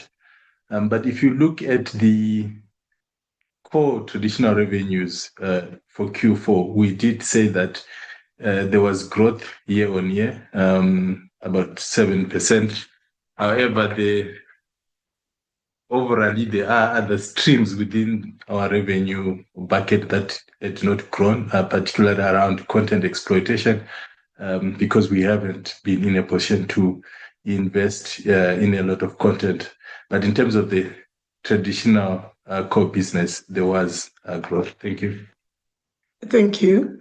And then coming back to the rest of the questions, the Honourable Matapa the board, in terms of their communications with the ministers, both Treasury and digital technologies are ongoing. We have been working hand in hand in terms of the development of the innovative funding model for the SABC, and looking at other, immediate steps that could be taken to assist the SABC to give financial relief. So that is an ongoing process. It's not something that is ad hoc. And, we recently also had a meeting with the Minister of Finance, and we are hoping that these discussions bear fruit and that there is, forthcoming assistance in the interim whilst we wait for the adoption, of the innovative funding model into the SABC bill. So that for us, from a regulatory perspective, is a very important one that needs to take place, because without the interim funding, we will always struggle when it comes to finance. So that is where we are with that. From a sports from Honorable Singh, thank you so much for the recognition in terms of the performance of the SABC. The SABC does have an infrastructure strategy, and that exists. So we do have a proper strategy. However, the funding is the challenge. We've been the fact that the lights are on, we are broadcasting, it means that the strategy is working. But we are saying it's not enough in terms of the infrastructure backlog. We know that the pace of change of technology, we've been behind. The last time, for example, we took possession of OB vans was in 2008, which was in preparation for the 2010 World Cup. So we have a lot of legacy infrastructure. We've managed literally to keep it alive, but a lot of it has reached the end of life. And therefore, for us to actually future fit, it means that we need to overhaul our infrastructure and really digitize it. We do have a strategy for that. We have been funding it. We've had projects, something that we call the triplets, etc. I talked about the scheduling software that we're bringing in. So we are funding, we are taking from our OPEX to fund our CAPEX, and that's not an ideal state.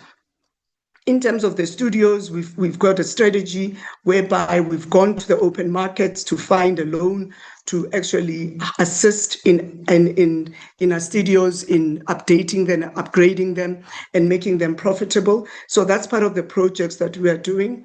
And as part of our partnerships, we are looking at partnerships where we could look at PPPs to be able to actually advance our CAPEX strategy. So it does exist, we're funding it in phases, but the reality is that we are sitting with a massive backlog that really needs to be funded. And it's something that in previous discussions with yourselves in the corporate plan, in the 5-year strategy, we've spoken to it.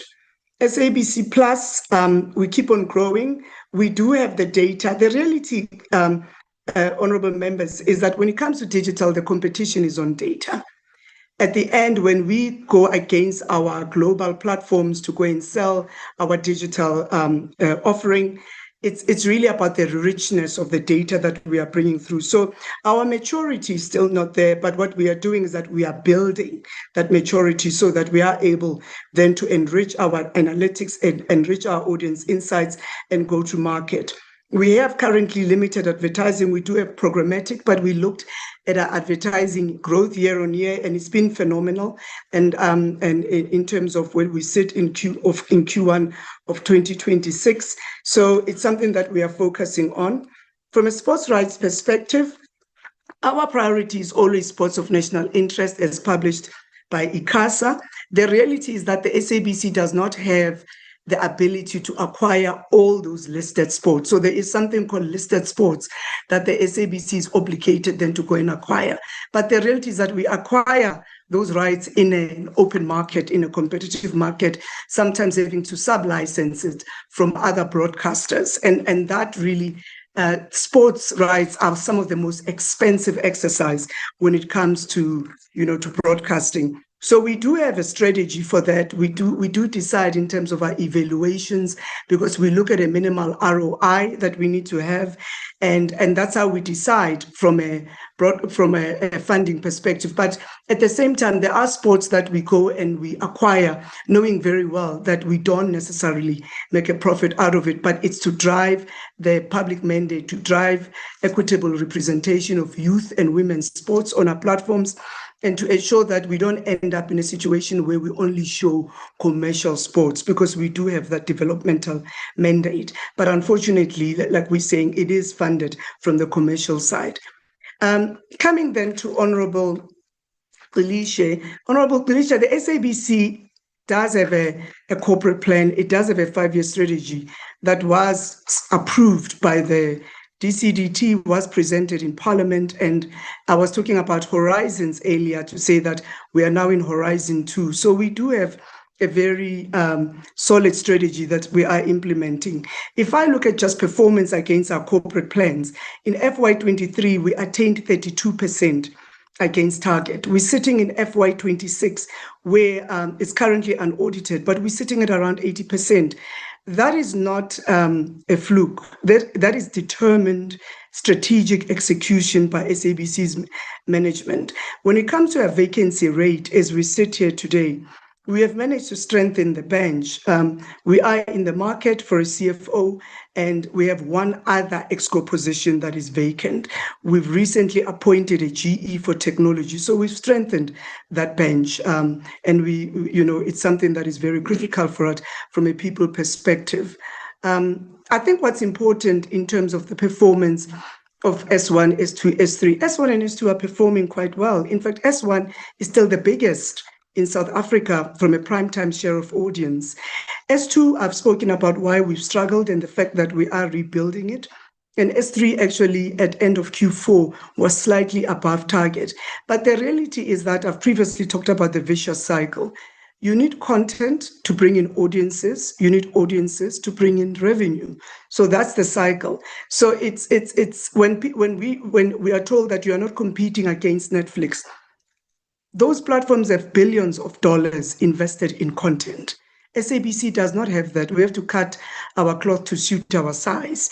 But the fact that we are able to bring in those audiences at prime time shows that we are holding our own. Ideally, we'd want to increase our audiences. We'd want to increase, for example, the S2 audiences, but we know the limitations that we currently have, and we are using, we are not letting that, prevent us from actually implementing on the strategy. So we do have a strategy. The growth of SABC Plus was a strategic decision. It was a deliberate execution whereby we said, build the platform, bring the audiences, build the scale, then take the audiences to market and sell them, because that's what is, what's important. So that is something we continue to grow. I spoke about the gamification that is currently taking place, the point that we brought in earlier in the year. So it's part of that growth, because digital transformation is very critical to us. So that is the concern, that it looks like there isn't a plan. We've also, during this period, reduced our losses over a 3-year period by 66%. So for us, there's been a lot of green shoots, but we do acknowledge that we still sit with a lot of challenges at SABC, some of which are structural. And what we say as management and as the board is that what we have within our control, we will optimize and maximize. And what we will do is work with the department to ensure that the funding model is finalized and that the SABC is sustainable for the future. I think we have answered most of the questions. I think, Chair, you asked about the channels on SABC Plus. I think that for us is a long-term development in terms of what we were calling fast channels. They require a lot of content. At the moment, we do have a strategy in place where you are seeing us digitizing the legacy content and bringing it on SABC Plus. I must say, actually, that legacy content performs very well on the OTT streaming platform. So that question about what are we doing with the digitized content, it's to put on our own platforms, but also, to the earlier comment by the acting CFO, it's also to exploit for commercialization with other broadcasters. But some of it is not just about exploitation or commercial. It's about ensuring that the collective memory of South Africa is actually digitized. And we do have a lot of institutions, the public, etc., that come to SABC to ask for content and that they utilize our content. We work with global broadcasters who actually also come and utilize our content. So that digitization is very important because we do have that depth of that library, and it's critical that it doesn't get lost to future generations of South Africa. Chair, I hope I have answered the questions. If there's some that I haven't answered, I will take your direction. Thank you very much.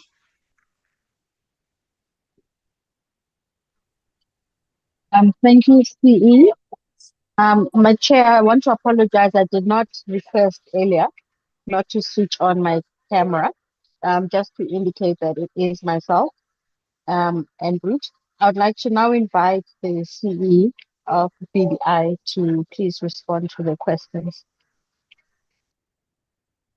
Thank you, DDG, and thank you, honorable members. So I will go through the questions in the order that they've been asked, starting with Honorable Subrathi's question on the going concern, that we should take the honorable members into confidence on what we are working on to prevent a going concern finding. There are a couple of projects that we are working on for USASA, and there's some invigorated sales and marketing that we have done. We are expecting one or two other projects to materialize, so that will help us with our funds and with our cash flow problem. But we have also requested for support from the department, from our shareholders, for recapitalization. And to a large degree, one of the ways that the auditors want to see for them to sufficiently believe that that risk is mitigated is that there is a serious intention to assist, which we believe we have from the department and hopefully from the honorable members as well, on the recapitalization, as well as projects that are profitable, that are in the pipeline. We are busy compiling the document to satisfy those needs, and that is what we believe will assist us in this case to remove that as a finding. And on the question about intergovernmental problems still on the risk, Honorable Subrathi is asking about the prospects of reaching a positive conclusion with Transnet and Eskom. Again, we are reaching out to them, to those entities that are competing against us. And one of the progressive things that has been done by the minister is to have an MOU between the Department of Electricity and Energy and DCDT to make sure that we converge into finding a solution that allows us to work collaboratively together and not compete against each other. So we are hopeful that with that leadership, we should be able to get a resolution. We've got a board task team that is also engaging the various other boards of those entities, and discussions have started with the support from both the minister and the DG. We hope that this will be resolved quite soon. And by the way, it is one of the biggest contributors to our negative finances at this stage, because not only do we pay exorbitant fees for leasing and maintenance from Transnet and Eskom, but they also compete against us in the market. So this is part and parcel of resolving the financial problems that we are dealing with. And on the procurement spend of people with disabilities, we agree we have not met that target. It's a very difficult target, and even at some stage our board intervened to try and see exactly why we have not managed to meet it. And we had some roundtables, some invitations, some adverts and so on, and we get a few people coming in, people with disabilities, but in the end something falls through the cracks. Either they do not have the products and services, or they do not conform to PFMA, and it's a very difficult target to meet. We continue to be focused on it. Like I say, that even our board is also intervening in terms of that. And in some cases, we think that maybe targeted procurement will be the key to that, where we have to ask anybody and everybody how we can meet this particular target. It's a very, very difficult one for us. Then, on the last question from Honorable Subrathi about the no competitive bidding on the irregular for 332. And this one, I think I'll touch base also on what Honorable Tsilishe and Honorable Chair have asked on that irregular. This was not an uncompetitive bidding. Number one. Number two, we don't procure any products or services without a tender. And this particular finding, we have decided to seek legal opinion because we don't agree with it at all. In short, what the auditors are saying is that we should have included a more expensive supplier, more expensive, not cheaper. And that supplier was more expensive by 100 million. And the finding is that how do you know that if you had included them, they might have given you a discount which is more than 100 million and they would become competitive? That is the essence of the finding. And I do not know what type of corruption is it that would lead to cheaper sourcing of services instead of much more expensive. And so we went out on legal opinion. Legal opinion supported us on that this should not be an irregular finding. We also included a probity audit from Sekela Xabiso, and they agree with us. It should not be irregular. To cut a long story short, we are challenging it and we are engaging with those auditors so that this is reversed. Then going to Honorable Matafa's questions on the performance, which increased from 67% to 89%, but having two KPIs that still remain low. So those two targets, which he referred to as repeat failures, are related to payments of SMMEs and the number of days that we paying them. They are related to our finances, which at this stage are not very good. And I will link this answer to also Honorable Tilisa's question, where she's saying, for how long will government continue pouring money into BBI? Government has not poured money into BBI and has never done so. So the money that we are using and why we are on our back foot is because we are using our own operational funds to fund CapEx projects. So there is no money that is being poured. There is no money that is being wasted in terms of that. And for us to be able to turn around those two KPIs that we have not managed to meet means it's part of and parcel of the turnaround strategy that we are working on. And it also links to the question from Honorable Matafa about the 502 million, which is below budget, year-on-year contraction, and whether we've got potential trouble going forward, and can BBI afford to stand alone in this regard. With the interventions that we have requested, and with the stock rationalization, which the department is spearheading, I think on a long-term basis, the jury is out there. But what we can say is that we do need the cash injection. We do need the capitalization, just like the other entities that have got mandates. A mandate of providing services in underserviced areas, in rural and unconnected areas. We do need funding. Unfunded mandates are not sustainable. Then from Honorable Singh, I think she's also talking about the financial sustainability, which is low, and not paying SMMEs on time. And this also is related to our cash flow problem. And I would link this also to the question also from Honorable Chair, where you're saying that for Q4 performances, SMME payment days moved from 44 days to 56 days, which we agree, unhappily so. But it is also a reflection of where we are from a financial perspective, and the intervention, Honorable Singh, that you say, how can we assist, will relate also to some of the risks that we mentioned, where the SOC-to-SOC collaboration will come in, where the recapitalization support will come in, where even in some cases on what we have presented before, if we manage to get the spectrum for us to be able to provide services competitively and we get the ECS license, we will be in a position to compete and be sustainable. So there is a structural change and support that is required to make BBI sustainable.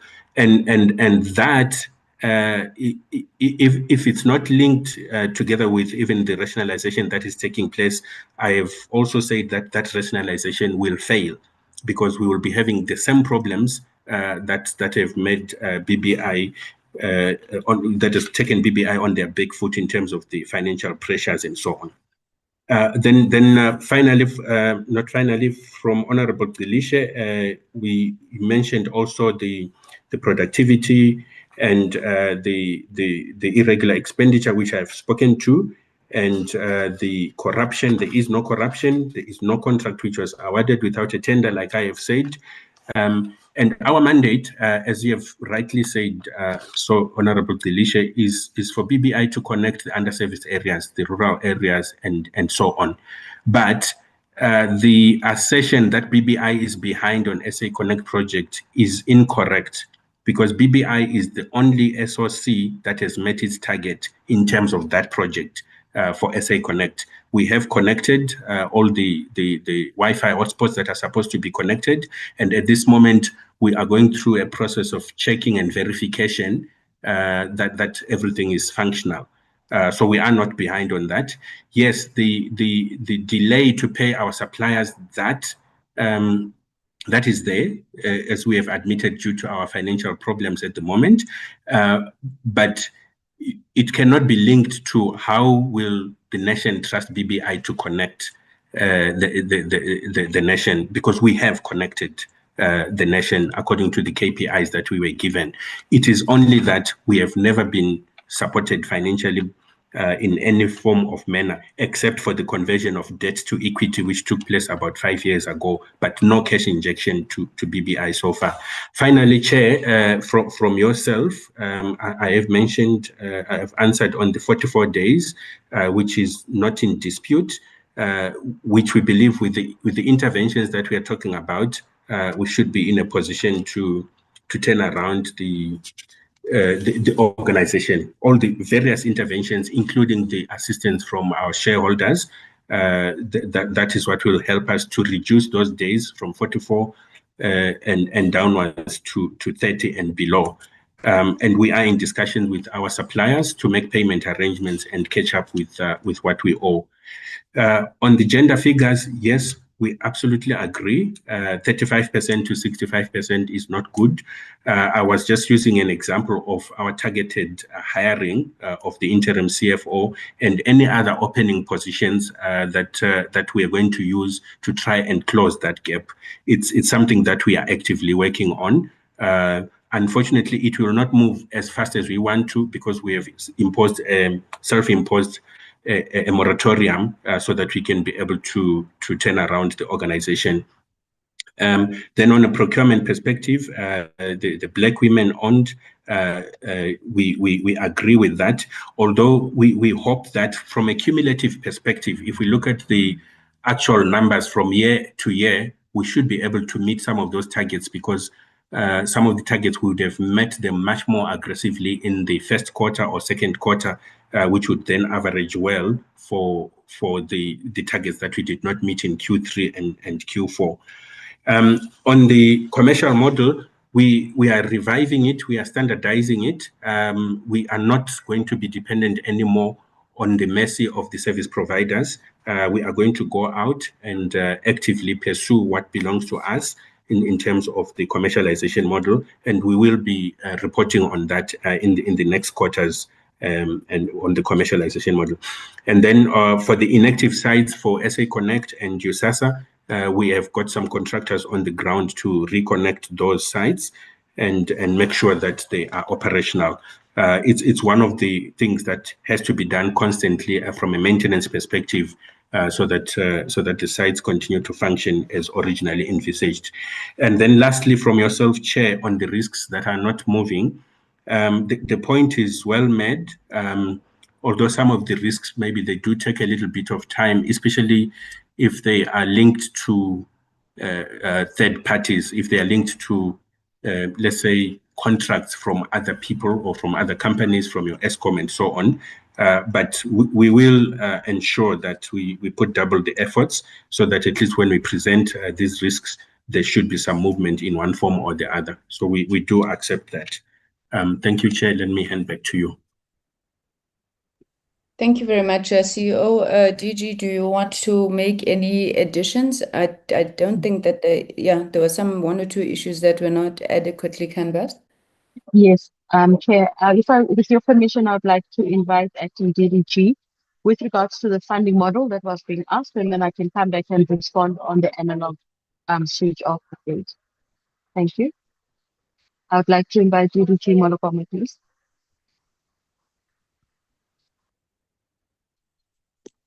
Good afternoon, Chair, members, DG, and colleagues. My response will be brief because the CEO of the SABC has largely covered us in terms of the work that has been done in terms of developing the funding model. DG, we switch on videos here.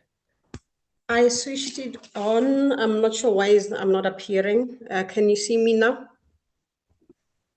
No, but in the interest of time, continue. Now we can see you. Thank you. Thanks. Yes, I'm largely covered by the responses provided by the CEO. What I can confirm is that after we made the presentation to the portfolio committee, the funding model with the options were submitted to the Minister of Finance in order for the Minister to get the concurrent approval in terms of what would be the preferred option. Unfortunately, it has taken longer because we wrote in March. It has taken longer to receive the response from the Minister of Finance, and that concurrent is important because then it will enable us to review the SABC bill. But we've been making regular follow-ups with the colleagues at the National Treasury, and also the Minister's office have been following up with the Minister of Finance office. We have yesterday received an indication that yes, the matter was receiving the attention of the Minister of Finance. Thank you. Thank you very much. And perhaps just to indicate, because we had a meeting, honorable members, with the Minister of Finance regarding the issue of the signal distribution and the funding for it. There are interventions that we are working with the Minister of Finance or the National Treasury team together with the entities. This does require that there's certain information that we need to prepare and submit to the ministers. But this matter is receiving urgency, and we are hoping that we'll receive a resolution within the month of July. On the issue of the analog switch off, Chair, as you would ask, it is quite correct that since the court the court decision, the department has been working with regards to addressing the matters that were raised at the court judgment. This mainly relates to ensuring that we clear out the 440,000 plus interconnection and making sure that the right recipients receive that. And additionally to that, that we create the awareness and also then discuss this particular matter with the broadcasters. We've had the minister scheduled the meeting for the steering committee, as we call it, a meeting with the broadcasters. In the first meeting, honorable members, and I just wanted to correct, Chair, we have not been engaging with the broadcasters since then, but I think I'll get the details of the date when the steering committee was held. The terms of reference were tabled at the steering committee. It was then agreed that the terms of reference need to be further deliberated and discussed and agreed upon.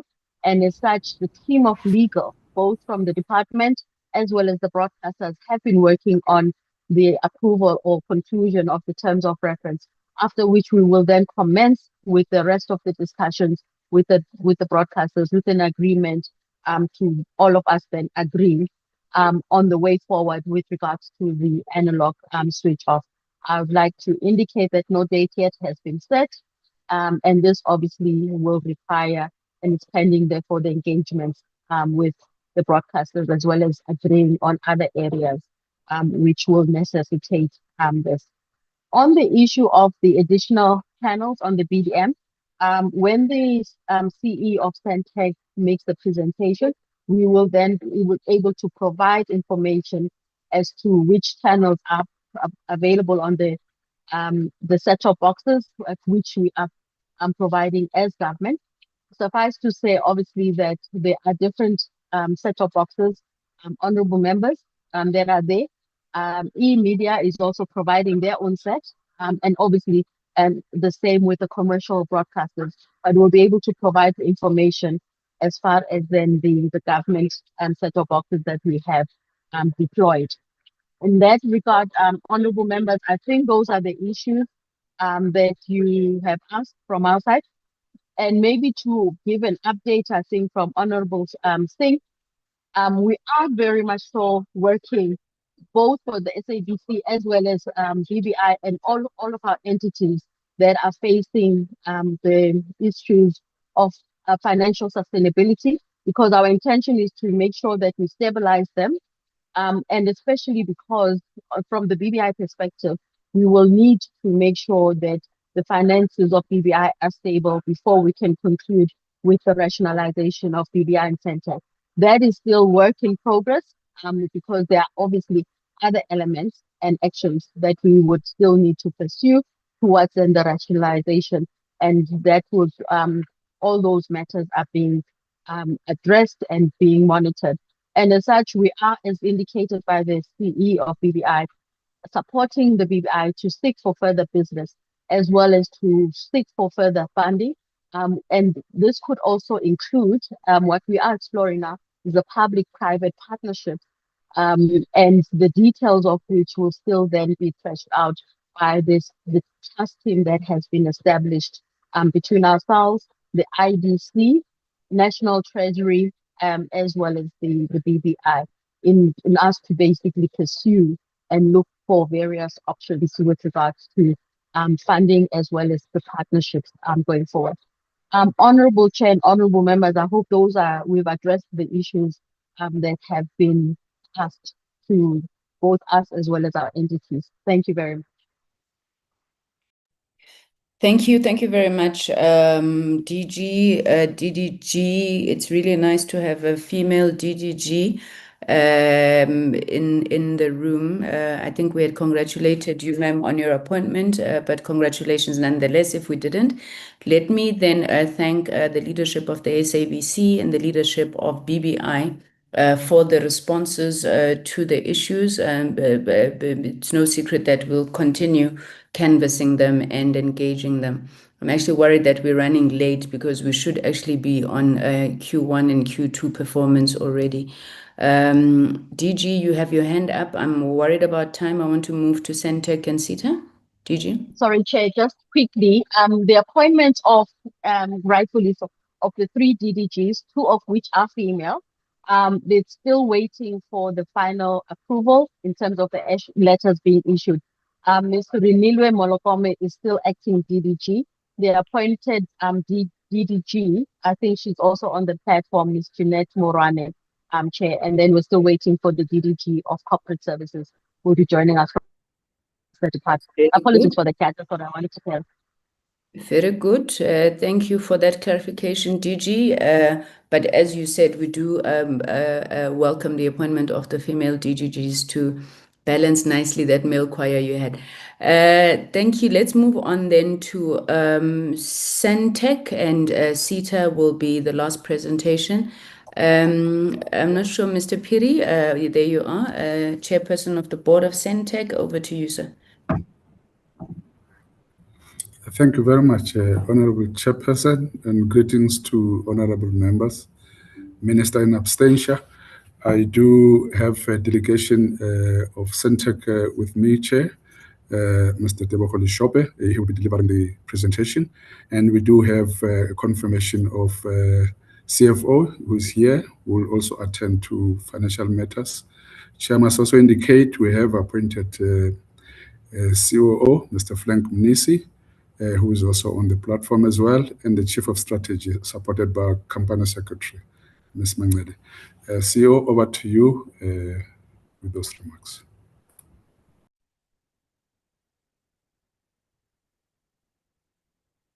Thank you very much, Chairperson. Good afternoon to you, Chair of the Portfolio Committee, honorable members. Greeting to you all and colleagues on the call. Can I get... CEO, divisive attire is not allowed in Parliament.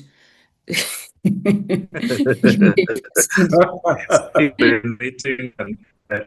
form of Anawafana, Chair. Very proceed. Yes, thank you. Thank you very much. Yes, I just got the sharing rights. I will get to my presentation.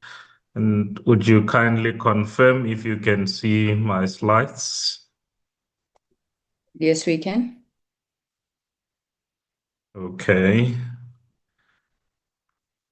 Thank you very much, Chair. Yes, we bring to the Portfolio Committee Q3, Q4 update, Chairperson, with a particular focus on the strategic initiatives we have focused on to deliver the overall strategy of the organization as presented to the Portfolio Committee and approved by the Minister, Chairperson. We have consolidated our presentation to cover both Q3 and Q4 in a summarized format that also make visible what the improvements and the shortfalls would have been over the 2 quarters, Chairperson. So our presentation, the business performance summary, Q3, Q4, the quality of service assessment, financial overview, and we do give an update on human capital and GBV, and then we'll deal with conclusions finally.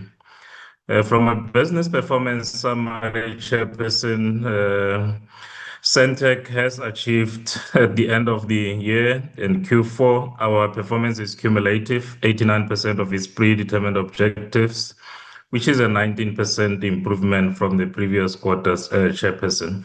So we're seeing here overall, looking into the quarters of the year, a stable but improving performance overall, Chairperson. That is from the performance objectives point of view, which we'll get into the details of each of them a little later there.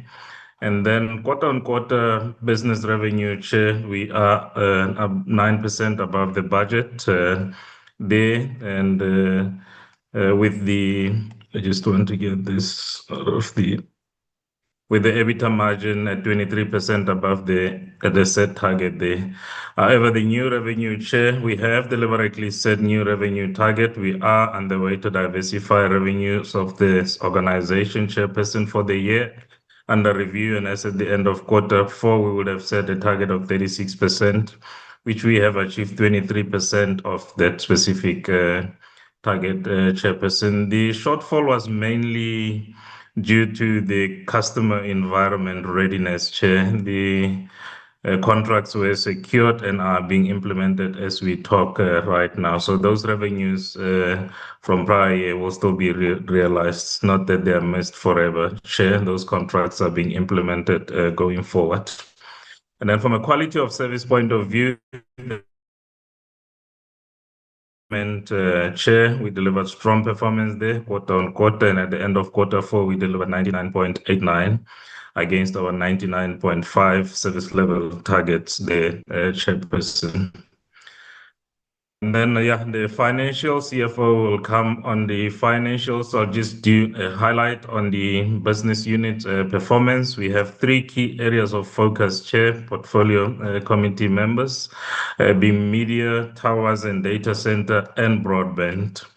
Media services has been has yielded sterling performance quarter-on-quarter. And as at the end of Q4, we achieved our targets and exceeded them for Q3 and Q4. That's the high performance on the media there. And then towers and data center, just marginally delivering on the set targets there. And I think in the first quarter there, we underperformed a bit there. The key challenge has been around the broadband area, Chair, where mainly we missed our target due to the customer environment there. The environment situations has improved, and we are commencing and proceeding with the implementations in that regard, Chair. And then on the actual performance objectives, Chairperson, I'll go through each of the KPIs as we would have set them there. The very first one being a financial KPI, 36% of the new revenue, the one that reflected these challenges related to the customer environment there. However, we have achieved new revenue, which is something that is good for the organization. 26% of the overall revenue achieved is new, so the diversification path goals are being realized there steadily, though we did not meet that KPI. Those that we have exceeded, Chair, I'm not going to spend time on. EBITDA margin was met, customer satisfaction was met. Brand is a key issue for us, for an institution to be stable, to convince its market that it is a product of association, a business of association, it brand matters, Chair. So we jealously guard and manage our brand. So for this year, we achieved a score of 85% brand there. Clean audit, good governance is also by design a focus area for us as an institution. We set a deliberate KPI for that. And the year we're coming out, we achieved a clean audit. We in the audit period as we speak right now. All the management letter activities at the end of Q4 were managed and concluded, Chair. And there would have been one related to the IT, which we made a decision as management to implement after April, not to destabilize the financial system there, but all the management letter points were addressed. We just awaiting the audit outcome there. Quality of service, we exceeded that one. And then the hotspots connections, Chairpersons, initially would have set a target of 5,800. This was impacted by a delay in access to the funding. Our target was revised down to 22, and at the end of the quarter, we achieved 2212, exceeding the 22 set target there. And then the innovative products, connecting again 1,000 new customers based on the 5G platform. We exceeded the target there. I'm not going to spend time there. We also, as a technology company, focus very much on the data maturity as an institution. So we have established a process of measuring our data maturity status, Chair. Quite pleasing outcome there. We would have set a maturity level of 2. We achieved a maturity level of 4, by far exceeding that. Satellite implementation program remains a focus there, Chair. The plan strategies have been developed. We are now focused on finalizing the funding structure and approach and the agreements there. And in that process, we had also initiated activation of a subsidiary that will drive this particular focus, Chair. I think at this point, the network quality is summarized there, but quote-unquote stats, it's included in our presentation. At this point, I would like to call on the CFO to take the committee through the finances, after which I will come back to summarize, Chair. Thank you, CEO. Good afternoon, Honorable Chair, Honorable Members, DG, and colleagues in the portfolio. Chairperson, our Q3 results are a build-up towards our Q4 financial information or financial results. So I think it's best to focus on Q4 year to date. If we can move down in terms of the slides to Q4. I trust I'm audible. We can hear you, CFO. Oh, thank you, Chairperson. If we can move down to Q4, just so that I do not confuse anyone, because the Q3 builds up to Q4. So I think just above the slide, I'll focus here on year to date. Now below this one. Next slide. Yeah, this is a better picture, Chairperson. It's more reflective of our year-end financial results. And just for the committee to note that these numbers do not include year-end adjustments. So it's our actuals against budget at the end of March before we took into account our accrual adjustments, etc., in terms of our IFRS accounting framework. Just on a high level, Chair, I'll take all the slides as read and the graphs as well.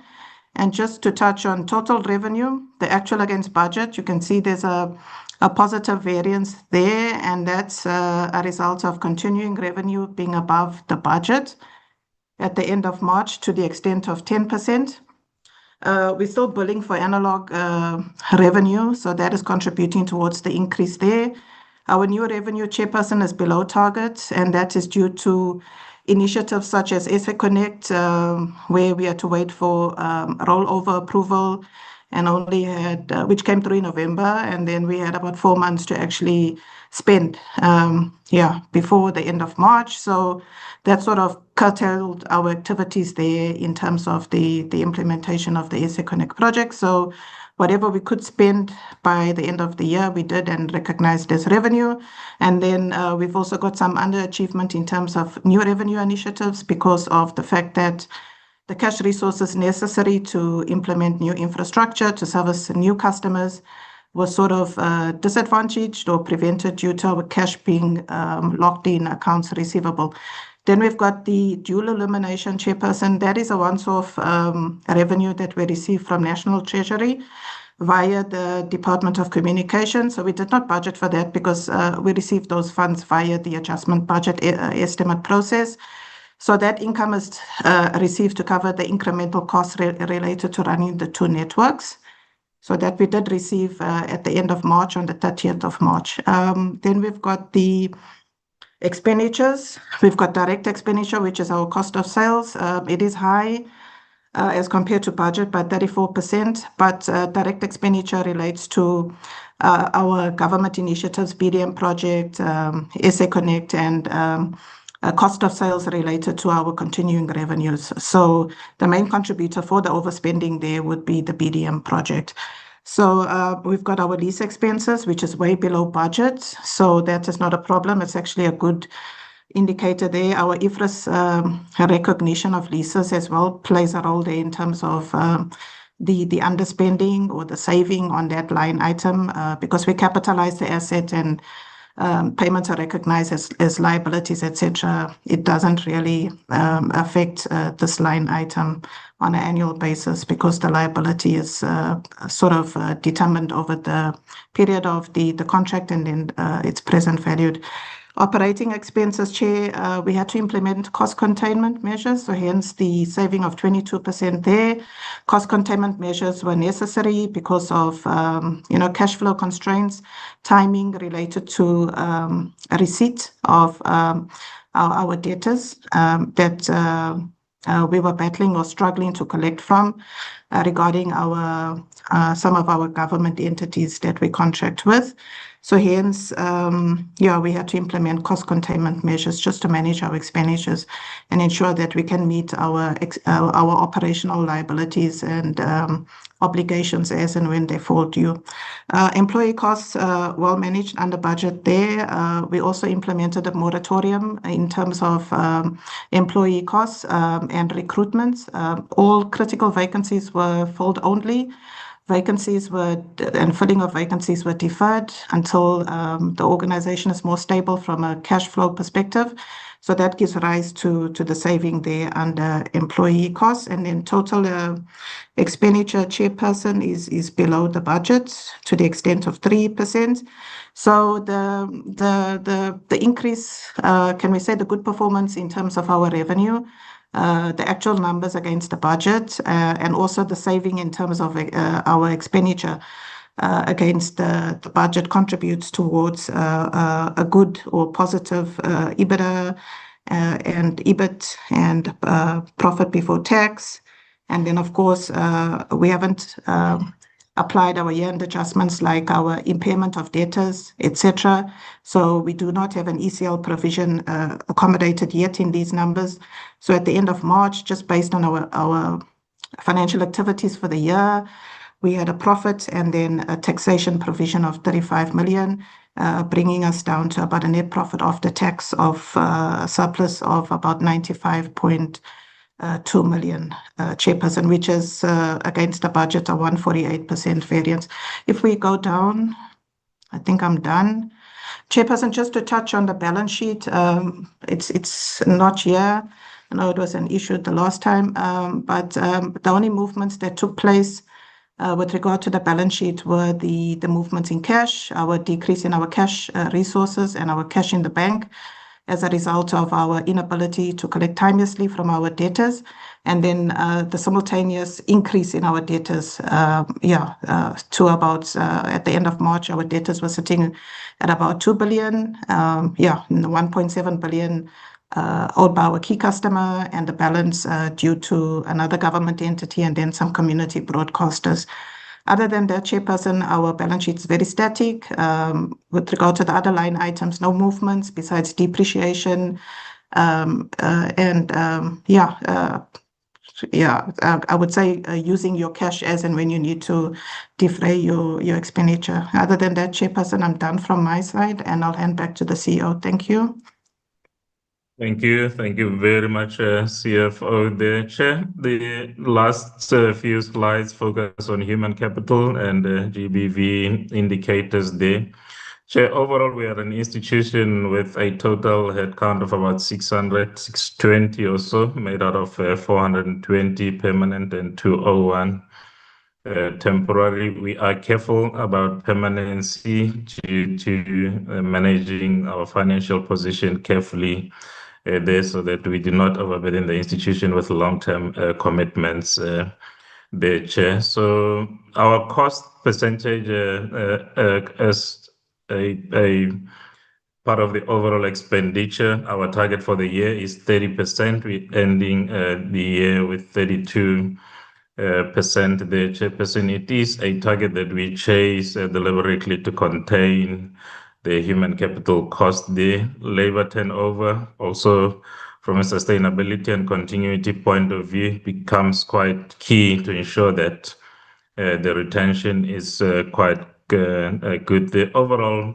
way below 10%, ending the year with 1.67% labor turnover there. Safety of the workforce is also a key focus area for us, with the total recordable incident rate measured. Some of our environment is very risky up on the mountains, working on towers. So it becomes very, very key to ensure that we minimize that the risk on an ongoing basis. Also here, way below 1% at the end of the quarter.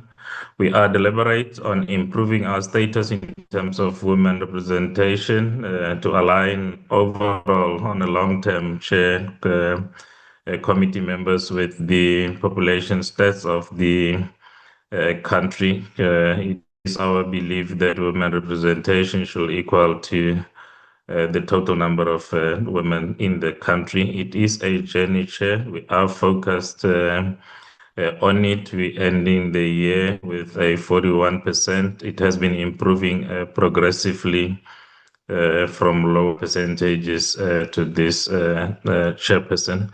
And then people with disabilities also below target this one. And we have some new initiatives underway where we are directly engaging the organizations that works with people with disability to assist us in the assessing the prospective candidates there. So it is an initiative that we started off in this quarter going forward. So we are hopeful that at the end of this year, we should see an improvement in this regard.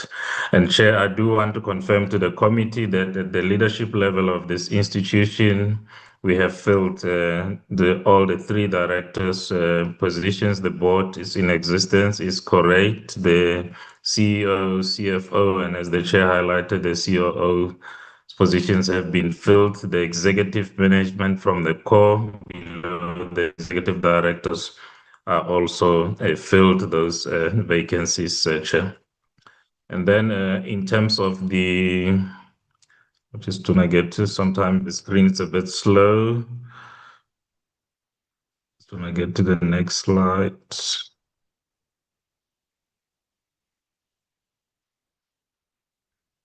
However, the next slide, Chair, focuses on what we are doing in terms of the GVBF initiatives, which we are intervening through procurement activities with particular focus on women and Black and disabled people there. I think my screen is just frozen, Chair. Maybe let me just stop sharing and start again.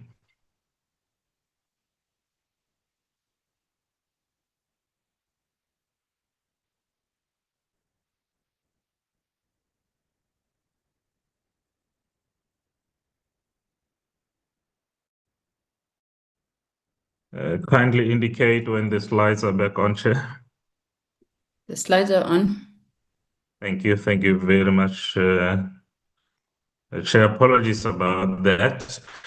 So in terms of the violence and femicides, Chair, the committee, we support the economic cluster 5 of the National Strategic Plan on GBBF through preferential procurement from designated group, including women, youth, and persons with disabilities. And the indicators and progress tabled here below focuses on the employment equity and preferential procurement. And overall women, we spoke to that in our previous slides, but Black females within the institution as a percentage of overall at the executive level, we're sitting at 38%, far exceeded the target of 31 there. Then Black female employees at senior management, 46%, and Black female employees in middle management, 42%. We challenged on people with disabilities, so underway, Chair. Then youth as a percentage of overall employees, also slightly below the target there. It is a focus area for us, and in this year, early we brought in about 35 interns with the hope of converting a majority of them to permanent employment at the end of the term there, particularly to deal with Chair. And then from a preferential procurement point of view, spending on Black-owned enterprises, we far above the target there. Expenditure on the Black females was a little bit dynamic over the quarter, and starting with a 40% and then ending at 35.66 there. As the expenditure changed towards the end of the quarters, we would have spent majority on non-female entities there, something that we are also focusing on, Chair. However, we started well in that regard. Then percentage of spend on SMEs, we quite above the target and doing well there. And then percentage of spend on youth also doing well. I think the disability challenge that I reflected on that is becoming our focus now. Chair, in conclusion, our report summarizes, an outcome of a very stable and improving outcome for the year, and Q3 and Q4 specifically, Chairperson. As we reflect, we achieved 89% of the corporate KPIs. The revenues continuing above, new revenues tracking, though below, but there are new activities, technologies that we're also focusing on. We have established a 5G-based smart village in Ebalinhle, Chairperson, and have connected over 1,000 subscribers in that regard. The SA Connect project also remains a focus for Sentech with 2,212 sites connected there, Chairperson. And in the main, we quite comfortable, Chair, that the performance overall is good. The main challenge has very much been financial, as the Minister has reflected the issue of non-payment. The main customer is still with us and is creating pressures as far as cash flow and liquidity is concerned there. However, Chair, we want to report to the committee that there are improvements here. We were convened by the Minister of Communication and Minister of Finance on the 17th of June. So there are plans underway to assist both the SABC and Sentech in this regard, Chairperson.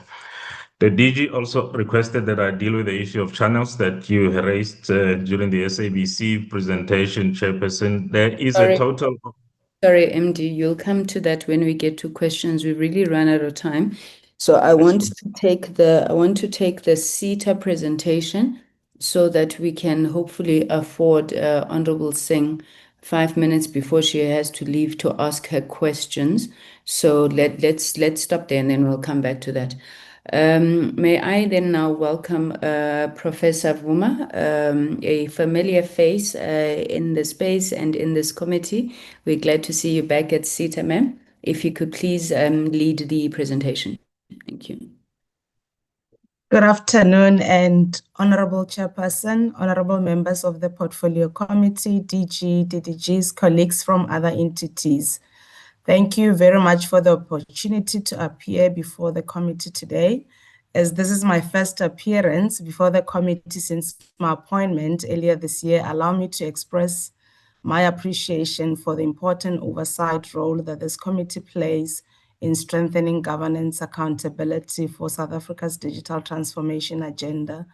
The newly appointed board is committed to working constructively with management, the shareholder, and this committee to strengthen governance and improve execution to support SITA in delivering our national mandate. So, Chair, joining me today is the board member, Ma'am Nalini Maharaj, who's with me today. We also have our MD together with members of management.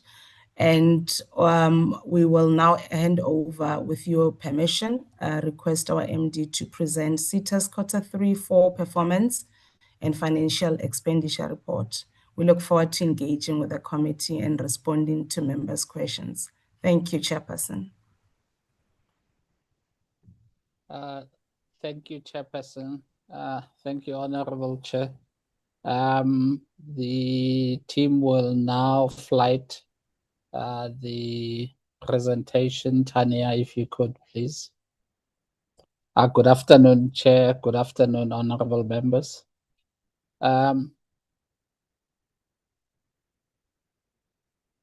Thank you. If you can put it in for the presentation. Thank you. Chairperson, I think the purpose of the brief is well as understood. I will start off and touch on the strategic programs and the APP indicators, followed by the Q3 and Q4 performance. We will be presenting these side by side, and our focus, Chairperson, will be on the performance, and then both in line with the financial performance, the APP indicators, and then what we have not included in this pack, and we checked, Chair, and we are hoping that we can present it later, is around the human capital, the people statistics and numbers. This year we focus strictly on the brief and looked at the performance, and we'll be happy to add those in subsequent presentations. I will be joined by the Chief Financial Officer, Ms. Carmen Lagrange, who will also assist in the financial performance later in the presentation. This slide number 7 there is part of that, so that TBC no longer applies. Thank you. The next slide. Chair, the purpose of the briefing is really a consolidated performance view, and then on delivery, on progress, and just the highlights. And in the highlights, the focus is really on the services, and also on the EVP part and the procurement turnaround. And then, of course, as we go through the presentation, I will touch on corrective action, where we have seen that we have not met the performance targets or where we've identified performance shortcomings. The next slide, please. Chair, essentially our strategic programs and indicators are in 6 clusters: customer experience, innovation and partnerships, and also looking at digital services and infrastructure, followed by the revenue growth and financial sustainability, operational efficiency, and governance. The revenue growth and financial sustainability, there we also look at the EBITDA margin, the revenue performance, and the revenue growth, and we all see that there's some key indicators, and each one of those is marked and numbered. That M1 to M40 are the indicators, M15 so are the indicators. The next slide. Our performance trajectory Q1 to Q2 went from 77%, 77.78%, and these are incremental numbers, where by Q4 in each quarter, Q3 and Q4, which are the quarters in question, we met 60% of the targets. At the end of Q4, Chair, this is where our internal audit does an assessment, a pre-audit assessment, and that number was marked down, and you'll see that the organization got 56.25% in total post audit. We believed that we would have been at 66.7%. Aggregate, but the strict adherence and measurement of the audit is what got us to 56.25%, and this is internal audit, and with good reason, Chair. On the right, Chair, is really the numbers where we missed the mark. You will see some of them are really that we could have done better. Looking at some of the numbers.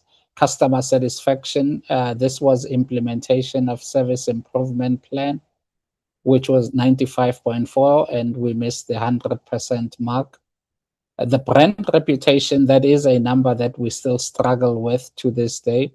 It was 64.2% versus the prior 47%. Again, it's a number that we are working on. And this number, Chair, is really affected by the very things that have come up time and time again with SITA on our side. So it's not things that are new, it's things around supply chain, it's around turnaround times, it's around innovative. So these are the very things that we're looking at. It was further made worse by the fact that the measurement that we were using on brand reputation was not strictly in adherence to the baseline that was set. So exiting at a number, we found out that we were actually not measuring a like-for-like comparison, which worked against us. The super app was also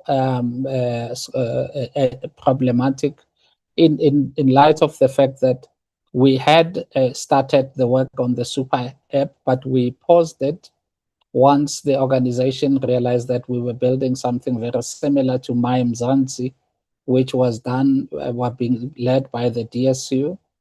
But the strict criteria of auditability says that we should have had that measurement cancelled, and we found that we didn't follow the strict process, so we were found wanting there.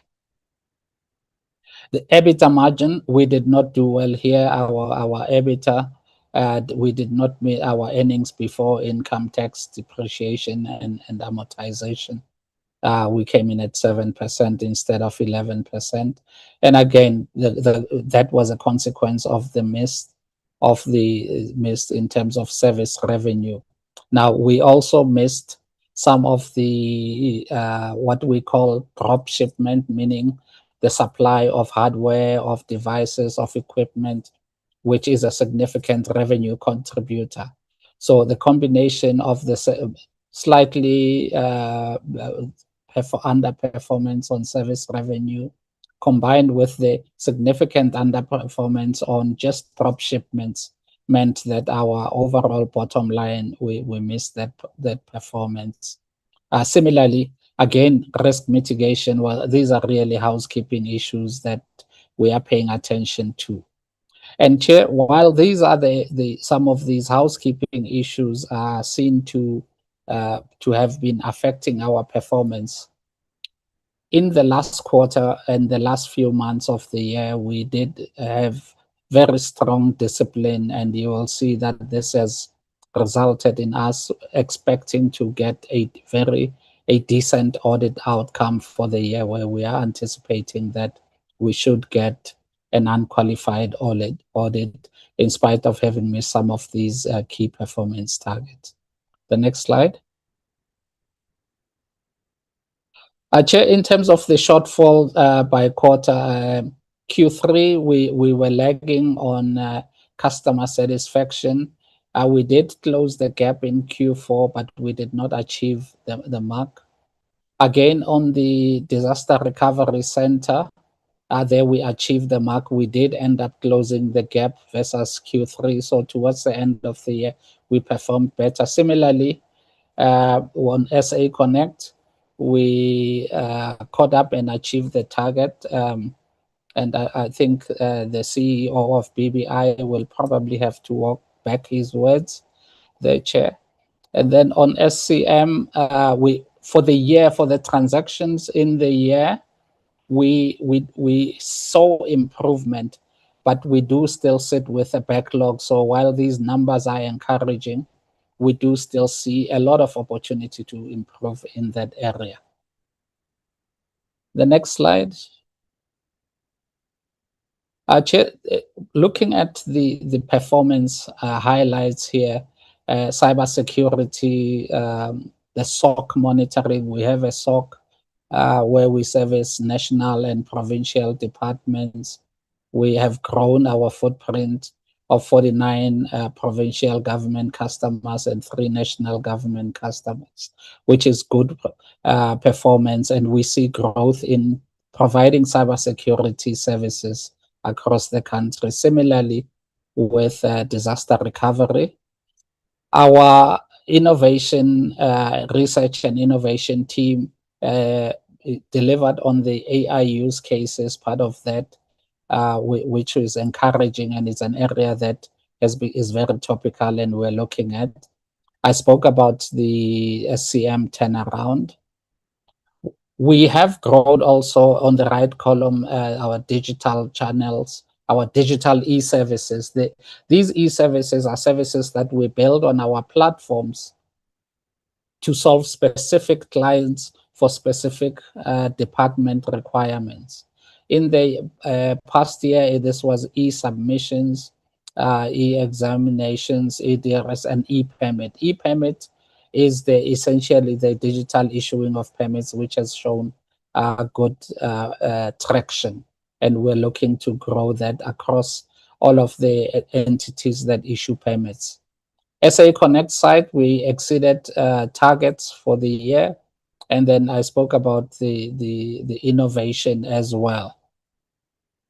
And then when it came to the employee value proposition and associated initiatives, Chair, we did drive a few career exhibitions, recognition and rewards, women in leadership, and also looked at leave policy and employee value banking. So these are initiatives that we drive to make SITA an attractive place to work. And there's a lot of work here that we still have to do going forward in order for SITA to be an attractive place to work. Next slide.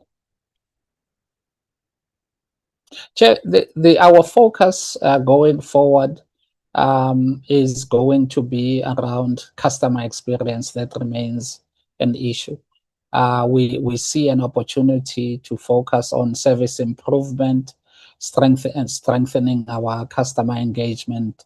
And this is underpinned by some of the services innovating, delivering at speed, delivering on time. We will continue to invest in the digital platforms and deliver those. That is an ongoing and focus. And we're also going to be looking to also retire and innovate, because we see that we are focusing on the number of legacy platforms that are operated for government departments, but operated by SITA. That is an area that we're going to be focusing on. Financial sustainability is key, both by looking to grow the revenue, but also to manage the costs there. We expect the audit improvement to come out better. The CFO, our internal audit executive, chief risk officer, and everyone else, all the executive functions have worked hard to improve our audits, and we expect a much improved audit outcome.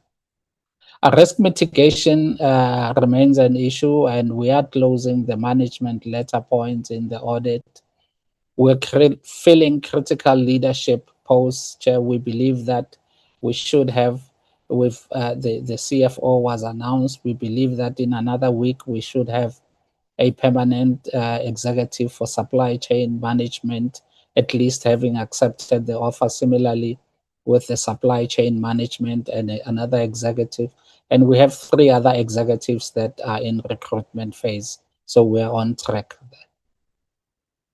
And on operational execution, the SCM, not only are we looking to automate, to improve that, we're also rethinking some of the things we procure and how we contract to make sure that we relieve the burden on the organization. The next slide. Chair, the next is the CFO will present here, but just touching on the next slide, which is the income statement. You will see that we had 2 things. One is that we did not meet our revenue target, and even more disappointing was that our year-on-year revenue declined. And this is reflected in our EBITDA number, where our surplus also declined. We got to 125.9 million versus 287.5. This is an area that we're looking at, and we expect to recover a significant chunk of the revenue going into the new year. And we have plans to do that. However, Chair, the comforting part is that the state IT agency, SITA, we remain a going concern and organization with a healthy balance sheet, and we should be able to come out of this on solid footing, and we have the resources to drive the growth going forward and to make sure that we can recover performance in those key areas. I will hand over to the CFO to take us through the rest of the detailed presentation. Thank you, MD. CFO, you have 5 minutes, so please speak to the highlights. Thank you so much. Thank you, Honourable Chairperson, and good afternoon to the members of the Portfolio Committee, to the Chair of our board, SITA, and our members, as well as to all the colleagues on the platform. Like our MD mentioned, Honourable Chairperson, we in Q3 and Q4 had a surplus before tax. However, both were below the budget, resulting in an EBITDA of 4% for Q3 against the 6% we had targeted, and 7% for Q4 against the 11% we had targeted. If you look at key highlights on this income statement, Chairperson, you will note that the main reason for the decline in that EBITDA and also subsequently in the losses was around services revenue, which we did not achieve. So we achieved 4.5 billion against the 5.2 in Q3 and 6.4 against the 7.4 billion target in Q4. And although, Chair, you'll notice that we did make good margins in terms of our gross margins, ultimately the loss in revenue, which was the result of a number of things which MD mentioned. One was unrealized opportunities that did not materialize, reduced SLA values against some of our key clients like the SAPs and the DOD, and then also lower consumption-based services and a slower customer uptake despite the revised tariffs.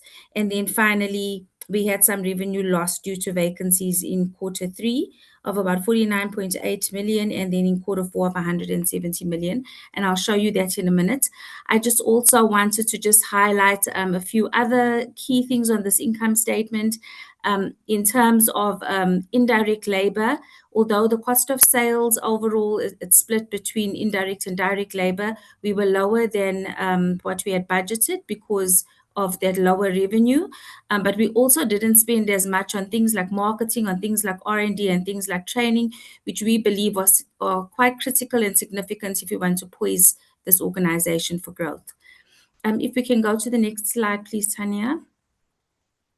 Yeah, Chair, we just did a breakdown of how we performed against the budget. You'll see blue is quarter 3 and quarter 4 is the green. And there you'll see we analyzed the revenue, the cost of sales, the GP, the total operating expenses, finance income, and the surplus. A key thing I wanted to highlight in terms of the operating expenses is that while we have a positive variance in operating expenses, we did see that there was other cost which had previously not been budgeted for in terms of year-end adjustments that we do come at the end of the financial year. So that was the one. So that caused the variance to go the other way. And then the other, so that was around our impairment of in accounts receivable. And then, Chairperson, the second issue that we had was that there was a significant municipal charge that came from the city of Tshwane in respect of in quarter 4 in respect of meters that they had not previously charged us for, and that amounted to about 78 million, which we split between the prior years and the current years, and that resulted in that 12 million, the 140 million overspend there on that variance. If I go to the next slide. We just broke down those 4 categories I mentioned earlier in terms of the revenue shortfall. So there you'll see in quarter 3 of 402 million less than we should have made, and in quarter 4, 731 in terms of the lower than anticipated usage in the internet rates. So in October 25, Chairperson, I had mentioned in our last portfolio committee, SITA did drop its rates and did an adjustment in terms of internet rates, expecting a higher uptake in volume. That didn't translate, and hence you see those significant variances in quarters 3 and 4. Also, the amount of variance in terms of not filling vacancies, in terms of those staff members that provide services to clients, we had a variance of about 40 million in quarter 3 and 170 in quarter 4. And then the lost opportunities that didn't materialize, also due to some procurement challenges, 45 million in quarter 3 and 107 million in quarter 4. And then finally, you see a big variance there in terms of the SABC unsigned variance of 276 million. So that's really the revenue shortfall issues.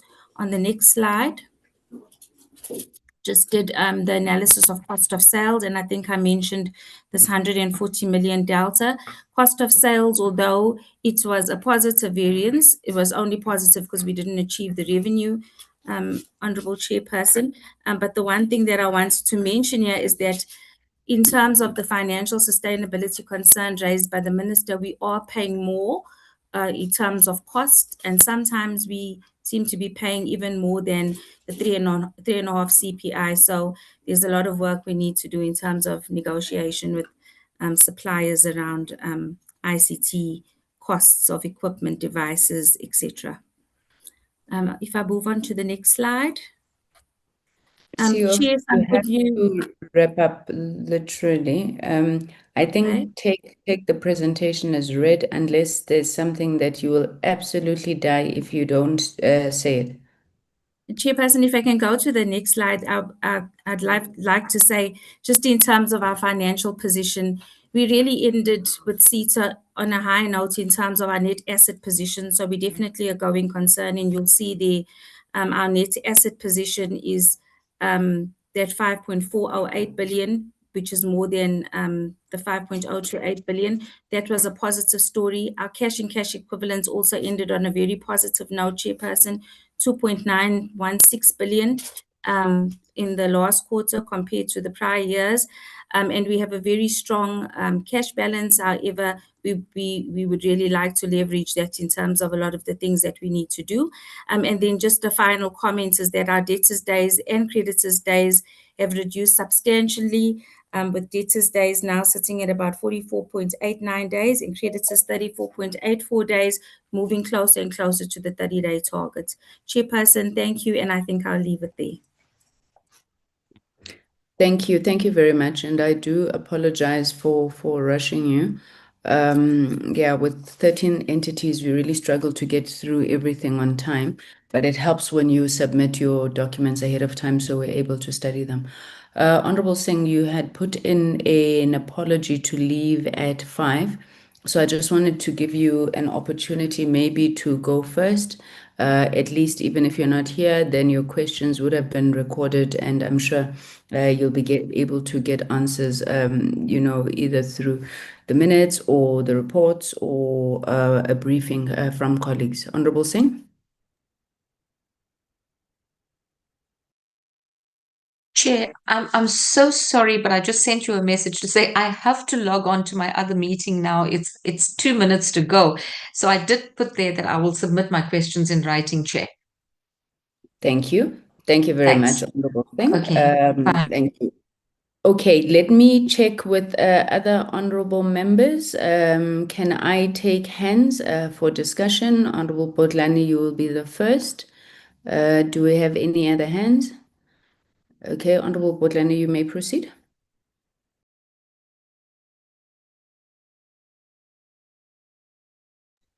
Oh, now I'm speaking to myself. Good afternoon, Chair. Just another reminder about the productivity of a Friday afternoon.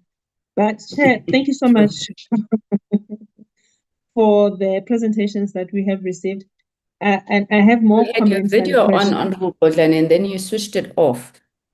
Thank you. Yes, I do appreciate that. I'm required to have the parliamentary background, and I do not have that. That is why I'm switching it off, Chair, if you don't mind. You may proceed. Chair, I think for me, there's a sense that Sentech sounds less stressed, which is something really that is to be welcomed. With everything that has been said and done, I think it's still necessary for us to really be taken through on the SABC Sentech debt. I do appreciate that there was a meeting on the 17th of June, but I do not quite get a sense of what the outcome of that meeting was. And I think maybe in future, Chairperson, what we should do is also try to pair together Sentech and SABC so that when we speak to the one, the other is in the room until this impasse is addressed. Because sometimes it feels like you're speaking to one person, they're saying one thing and the other one says another. But I think it would really help us to really zoom in and focus on the SABC Sentech debt specifically. And Chair, I think on SITA, I take the point they make that they've got on brand reputation 64.2 versus 47. I'm going to say it's 47. I don't think it's 4.7. But Chairperson, I personally have been inundated with media queries about the performance of SITA as a preferred service provider for IT government.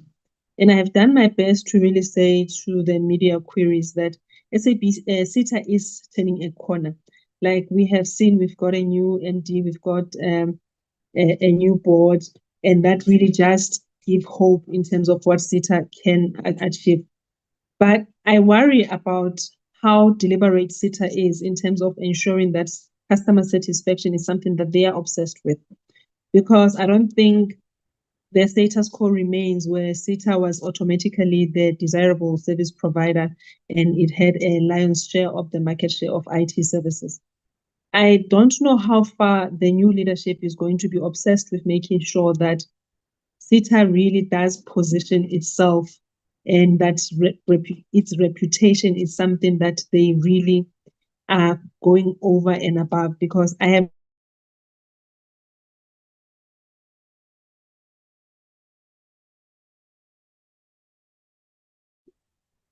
Honorable Botlani, we seem to have lost your sound.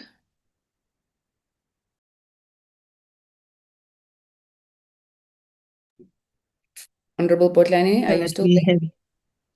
Yes, I'm still here. Sorry, we lost you for a bit. Okay. Yeah, we last heard you when you were saying you don't know how much the new leadership is going to be obsessed with something.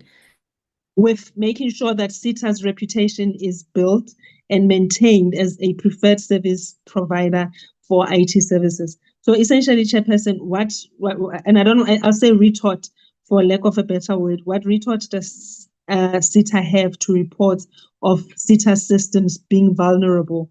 And maybe they could use this opportunity to take the portfolio committee into confidence as well as the nation. Thank you, Chairperson. Thank you very much, Honorable Botlani. I'm not seeing any other hands, colleagues. Honorable Subrathi.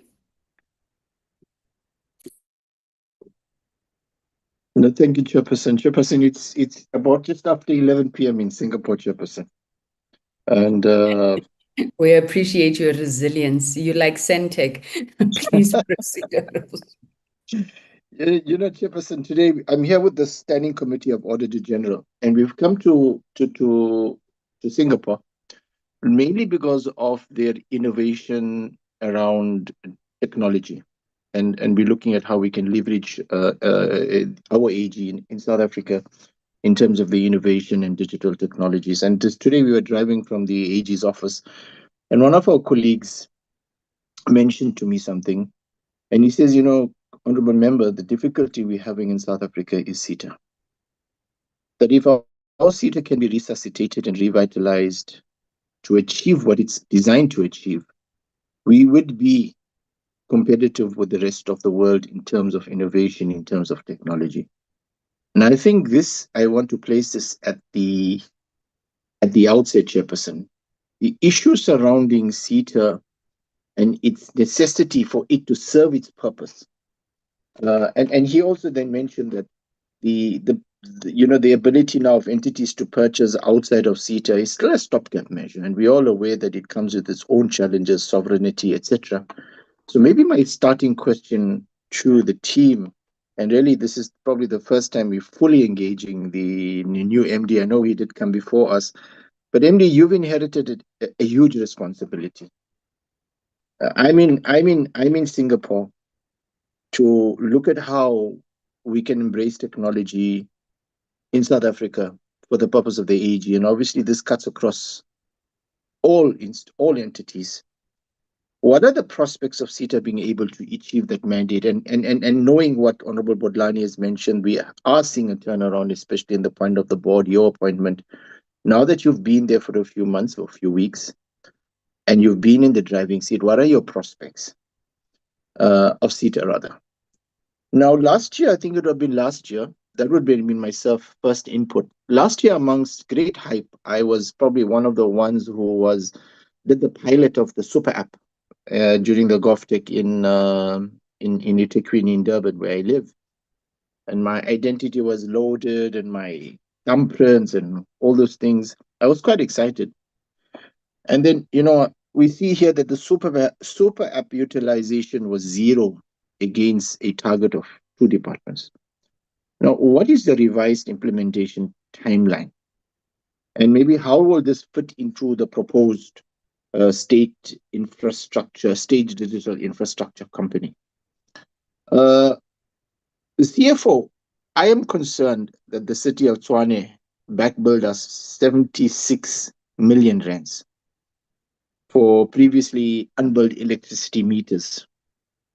Unless you've got many meters, surely the unbilling of a meter is something that ought to have been picked up, especially if 63 million of it relates to prior years. You know, how did this failure go undetected across maybe multiple audit cycles? I am concerned regarding the long outstanding debt above 361 days, that's over a year, which totals 219 million. And those are owed by your GPE government, City of Johannesburg, City of Ekurhuleni, SABC, DHS, NPA, etc. Now, are any of these debts at any imminent risk of prescription under the Prescription Act? And maybe aligned to that, what are the efforts of recovering these debts? My first concern is around prescription. And then my second question around that would be, what are the efforts and the real efforts you have made around recovering these debts, and why is SITA not getting paid? I am also concerned, Chairperson, regarding, and this ties in with my earlier opening comment and my reflection on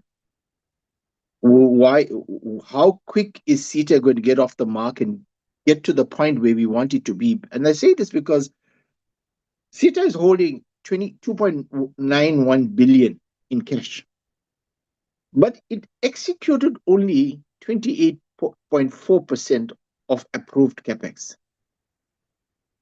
And capex is that which will drive this, what we are talking about. Now, why is this cash not being deployed against the documented infrastructure backlog? And this is what we always hear, infrastructure backlog, but 28.4% of approved capex not spent, and we're sitting with 2.9 billion rands in the bank. Chair, moving on to Sentech, I must again join Honorable Bodlani and really commend. In fact, it's been a while since we've seen CEO. When I saw CEO, it's been seen very long CEO. That means you out of the woods. If we haven't seen you, it means that things are bichana gashle. Things are looking okay for you, as Honorable Bodlani mentioned. Firstly, commend you on your results. I think really your resilience and you never say give up attitude is really playing out. It's especially when I think of that 1.5 billion debt that SABC is owing you. Honorable Bodlani, I think here was taking it a little bit easy. She didn't want to put the two of them in the same room. I was also wondering why Chair is releasing the SABC and didn't bring them in together. But congratulations and well done on your performance.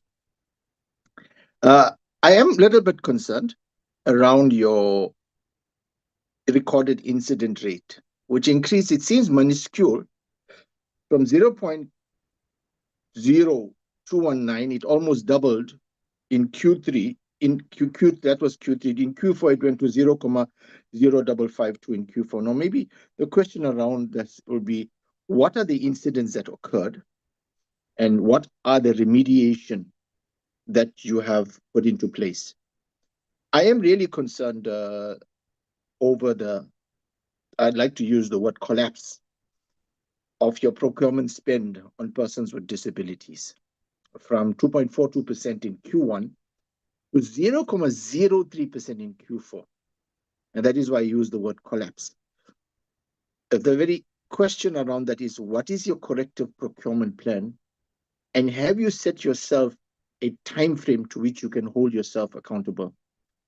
Of course, the Sentech debt is a matter that is of concern to us. And, is there a recovery plan? And maybe, are we looking at a possible impairment of any balances of the amount owing by SABC?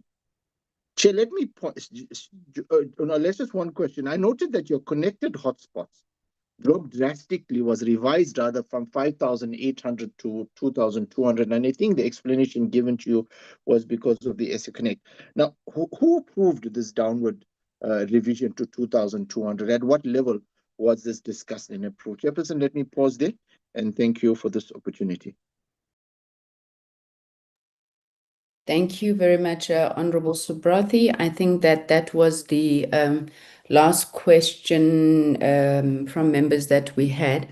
Honorable Bodlani speaks about productivity on a Friday afternoon. I won't say that is what is going on here.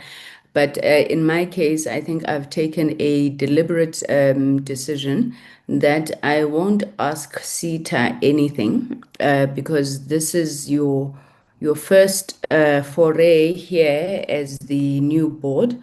The management team led by the CEO, he's relatively new. So I want to give you an opportunity to go and really just, look through some of these things. Obviously, many of them are not pleasing, but having said that, we do realize and appreciate that you're taking a stance that, some of these challenges can be overcome. And I know that in the third quarter, we will be calling you to request that you speak to us on what then are the concrete plans that you are putting in place.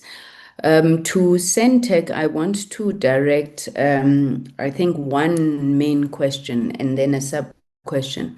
And my question is an update on the satellite program.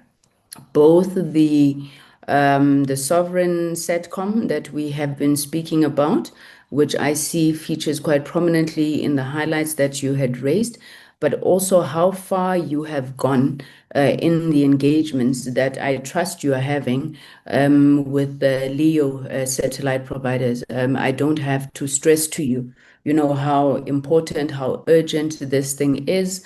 You have service providers who are going around as if they are the panacea of rural connectivity challenges through the use of their technology and their technology only. So if you can give us an update both on the GeoSat, which is the SATCOM, as well as the LEO providers.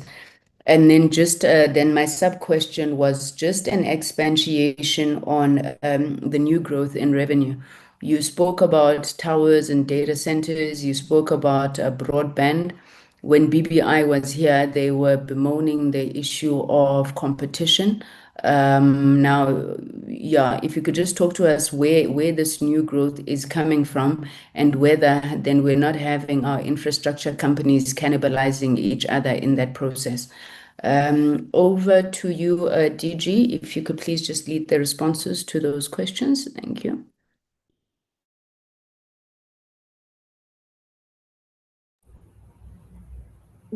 Good afternoon, Chairperson.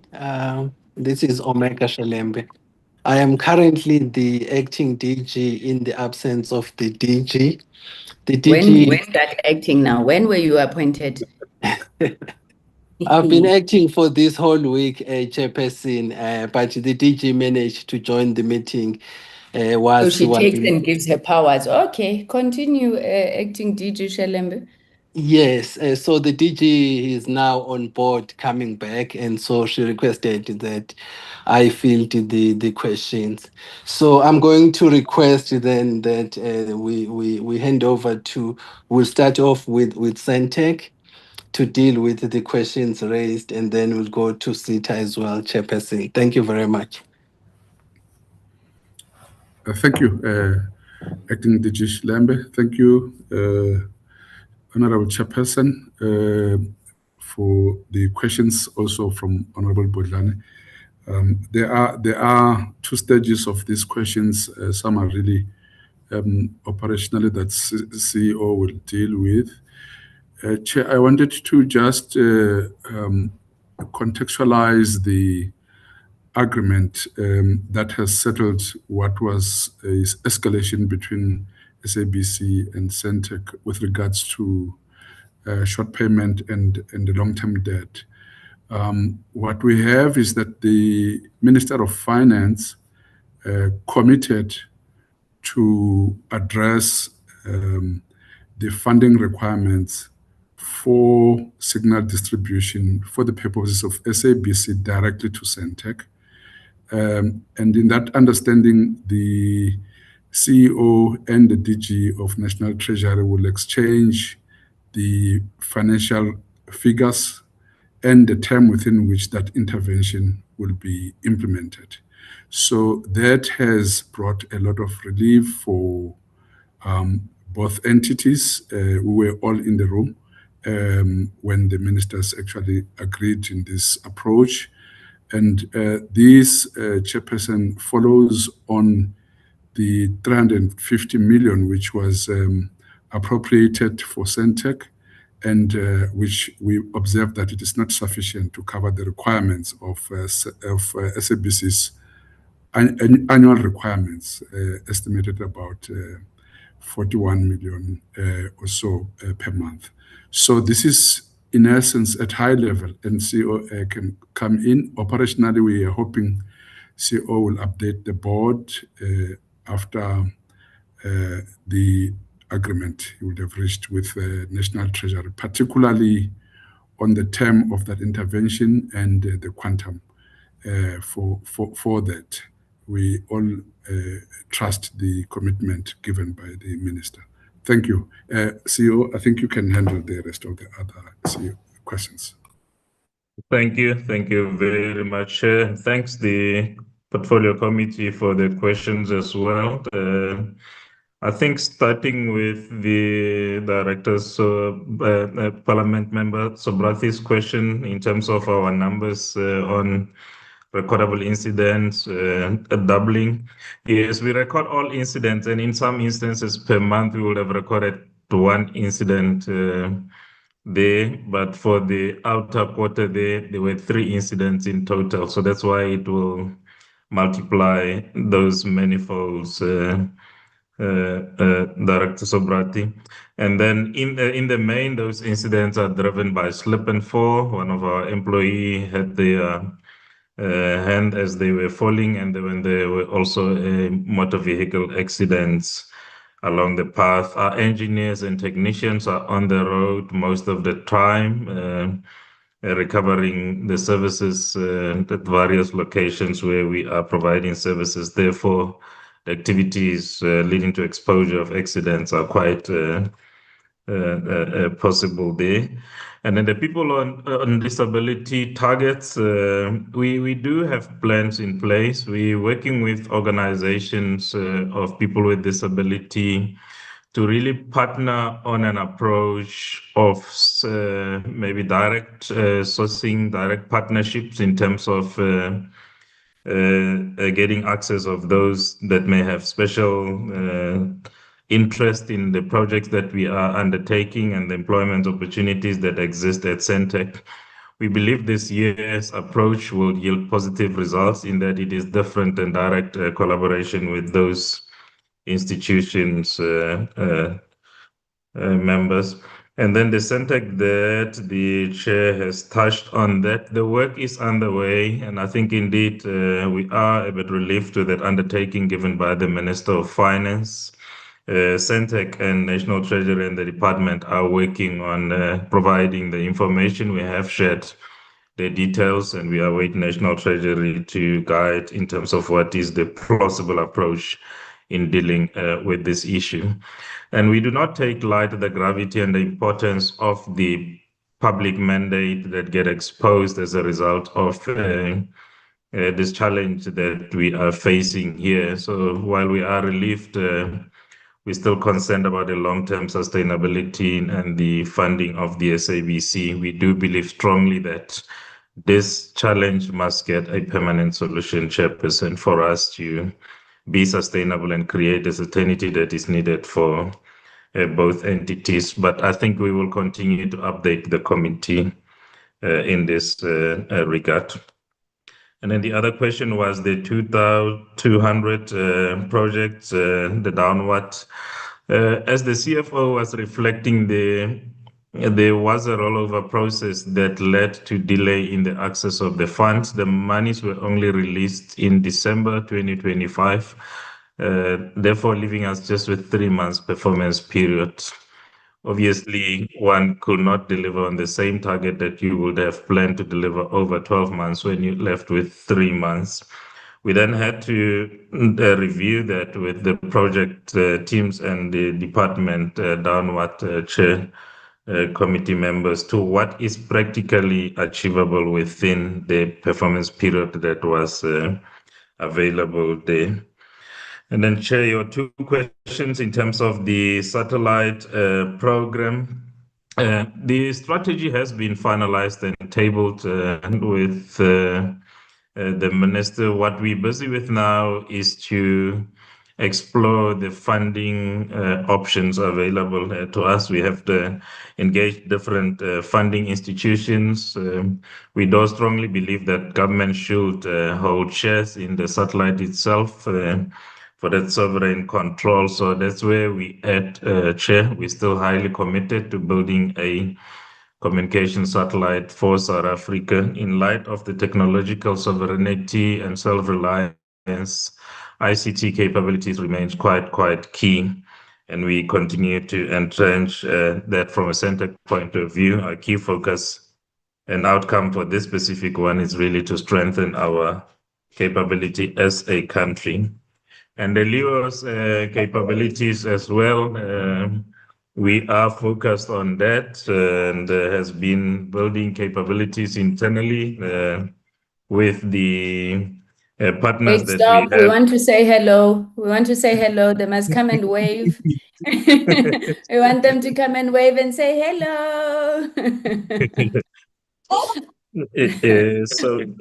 So we've gone out here on a partnership model where we have invited prospective LEO providers to partner with us on the same model that we have been using for many years with provision of satellite capabilities there. And to this effect, we have partnered with one LEO provider and are providing LEO satellite connectivity capability and all the associated capabilities or working on those products in that regard. Shall we remain open? We believe very strongly as an institution that the LEO capability remains a future relevant capability that the country must embrace. And we're working on the models that are obviously compliant and viable for us as a state chairperson. The prospect with this now, what we're working on is to enable the on-flight connectivity. We're having those matured conversations, also using LEO and other already existing capabilities, chairperson. So there is a bit of progress on the LEO capability utilization as a state, and we have mature conversations with the prospective customers there. Thank you, Chair. Thank you. Thank you very much. DDG Shelembe? Thank you, Chair. May we invite SITA to comment on the questions raised by Honorable Potlani as well as Honorable Sobrati. Thank you, Chair. Thank you very much. Chairperson, you're very, very kind.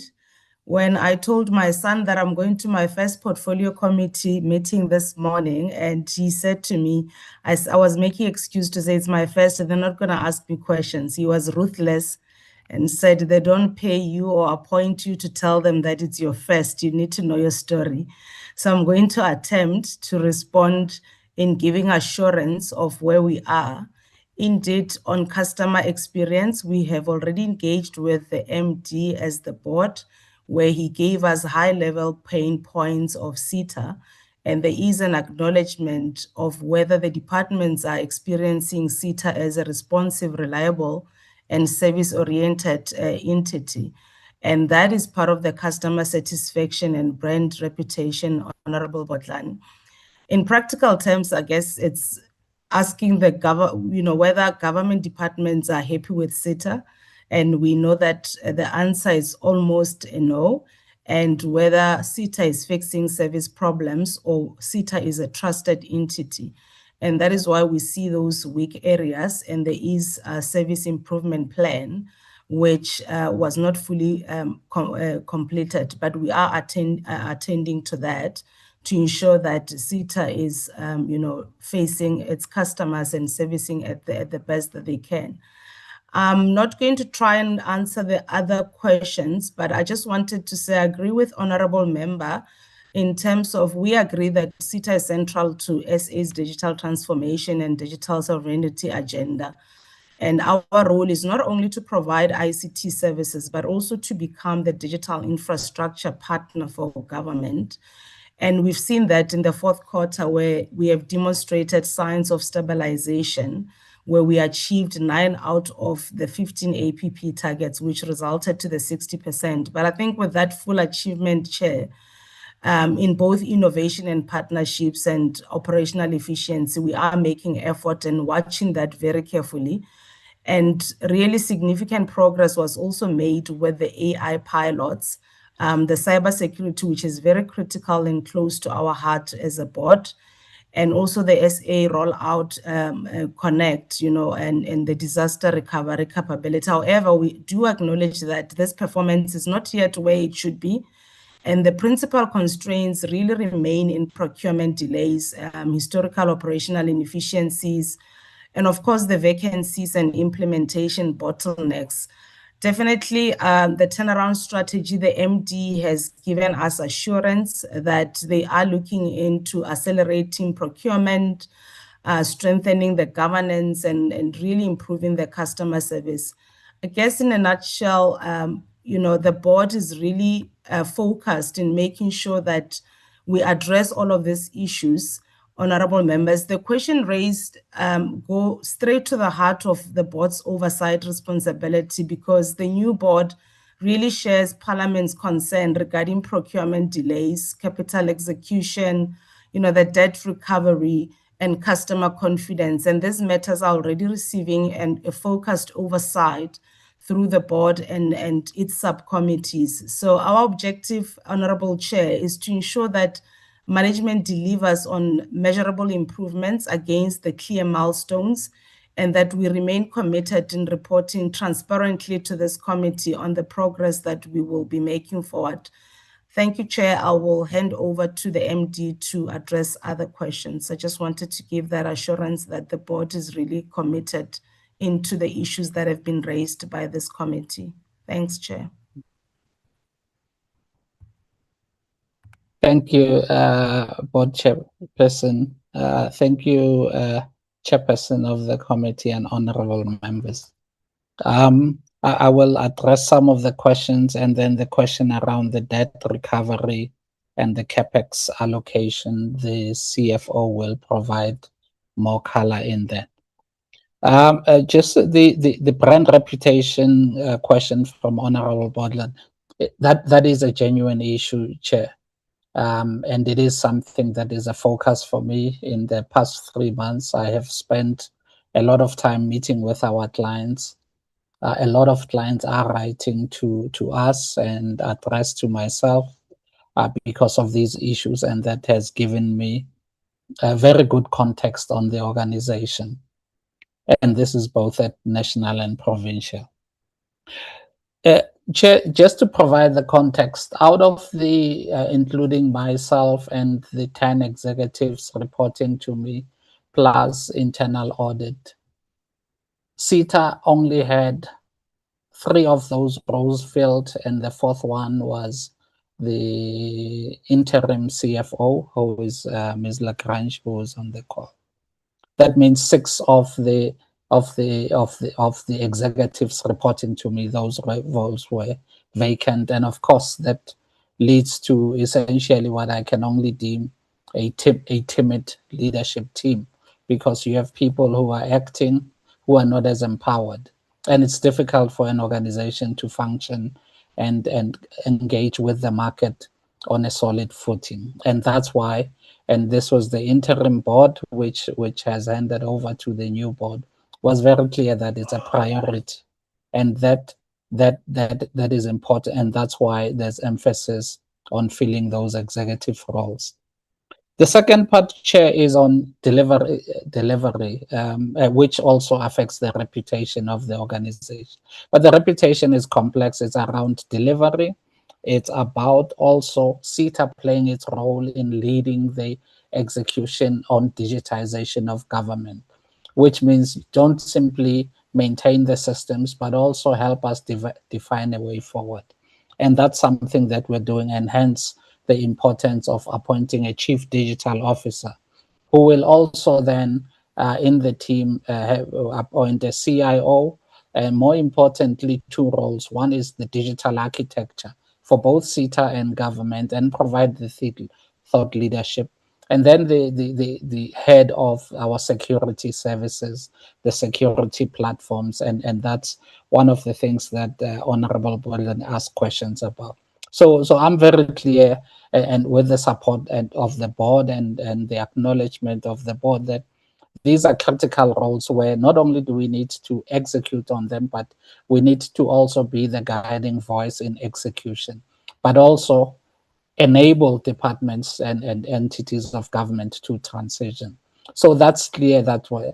And once we get that right, that's where the reputation will be. So I see a path where we have to just do the things that we need to do, and that this year is where we'll go. And then probably the first half of next financial year is where we will now bring new capability on stream. So this is a journey that will take us somewhere between 24, 30 months to get to a point where SITA will be the voice that speaks to set direction for government. The prospects for SITA, Chair, will get to a stage where another conversation will need to happen, because SITA is not funded, but that's in itself is not a problem. SITA, if we deliver, we recover the money from departments. That's not an issue.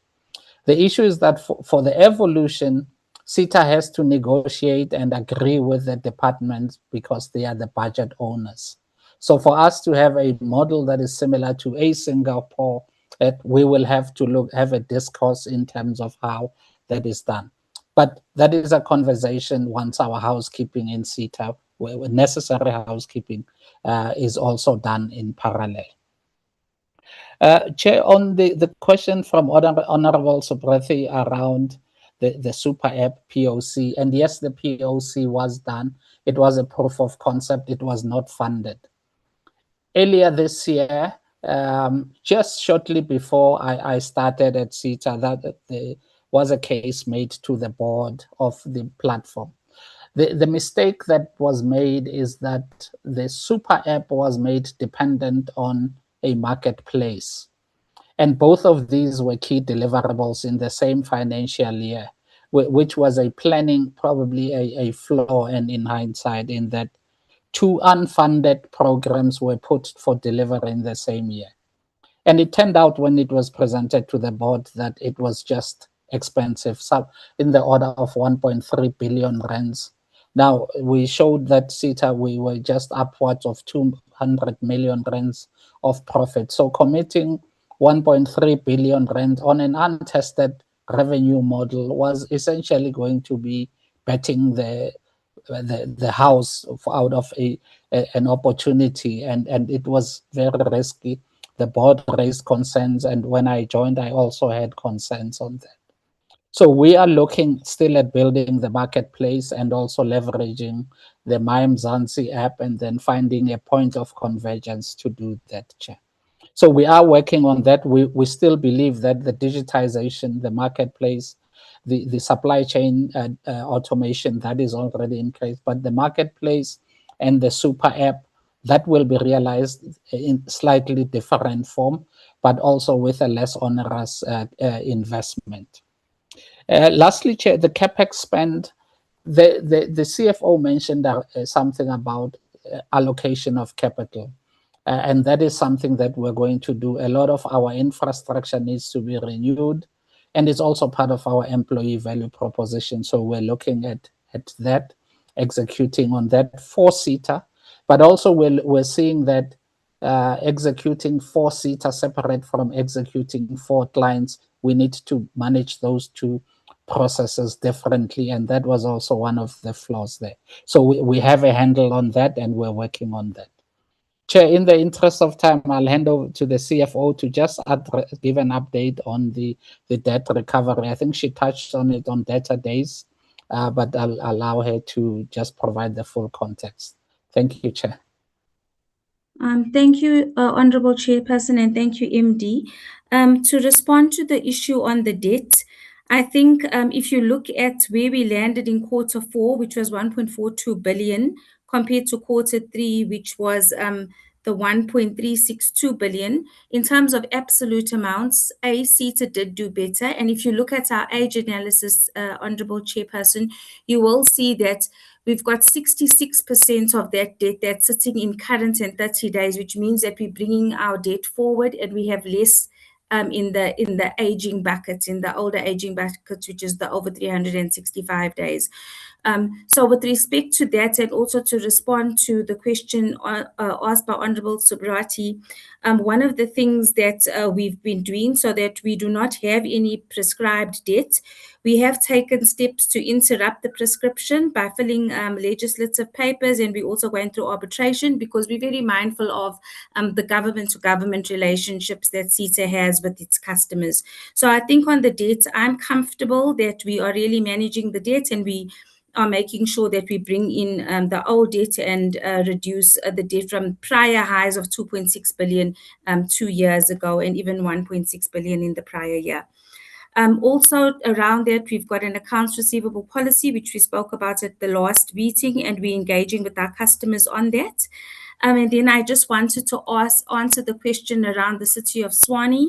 On the City of Tshwane, that debt wasn't undetected. We knew about the municipal charges, and in fact, SITA was paying for the municipal charges based on estimates, because City of Tshwane wasn't giving us invoices. The city then came in and they did a reconciliation and they evaluated what we had paid. They gave us then a consolidated bill. And I want to say diplomatically, Chairperson, we agreed with the assessments and the calculation, and we paid based on their calculation. And hence, those bills that came were based on the fact that they had broken meters that we had not included in our calculation. And then the final point on the CapEx, like the MD did say, SITA has aging infrastructure. That's the first point. Some of our buildings are more than 25 years old. And in terms of our hardware refreshes and our infrastructure renewals, we've got data centers and switching centers, which in the past was paid out of OPEX as opposed to CapEx. And so that's something we're looking at. And the reason for that is that at the end of Q3, we were spending about 10% of the CapEx budget. At the end of Q4, I think we managed to get up to about 30%. However, that's an area that we're going to have to improve because there was no rollover of the CapEx budget in the past. Now there is. And as a result of that, when one looks at business cases, you need to reevaluate in terms of what are the new technologies, are we correctly positioned for the next couple of years? And those considerations that together with the MD and a team we have called our project investment committee, we look at those decisions. So we will look to improve that as we do the infrastructure upgrades as well as the refreshment equipment refreshes in terms of data centers, switching centers, and our just general infrastructure and facilities. Thank you, Chairperson. I hope that's covered the 3 questions.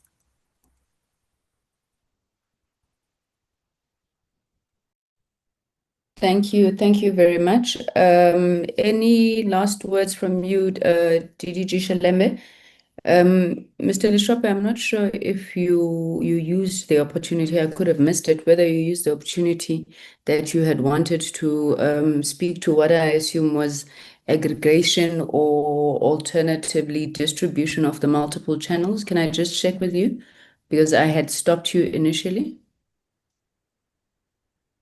Yes, you're right, Chair. I had not addressed that part, so I can just update the committee on it. I think the DG wanted me to just update the committee on what the total number of channels are on digital platforms, as it was a question that was raised during the SABC presentation.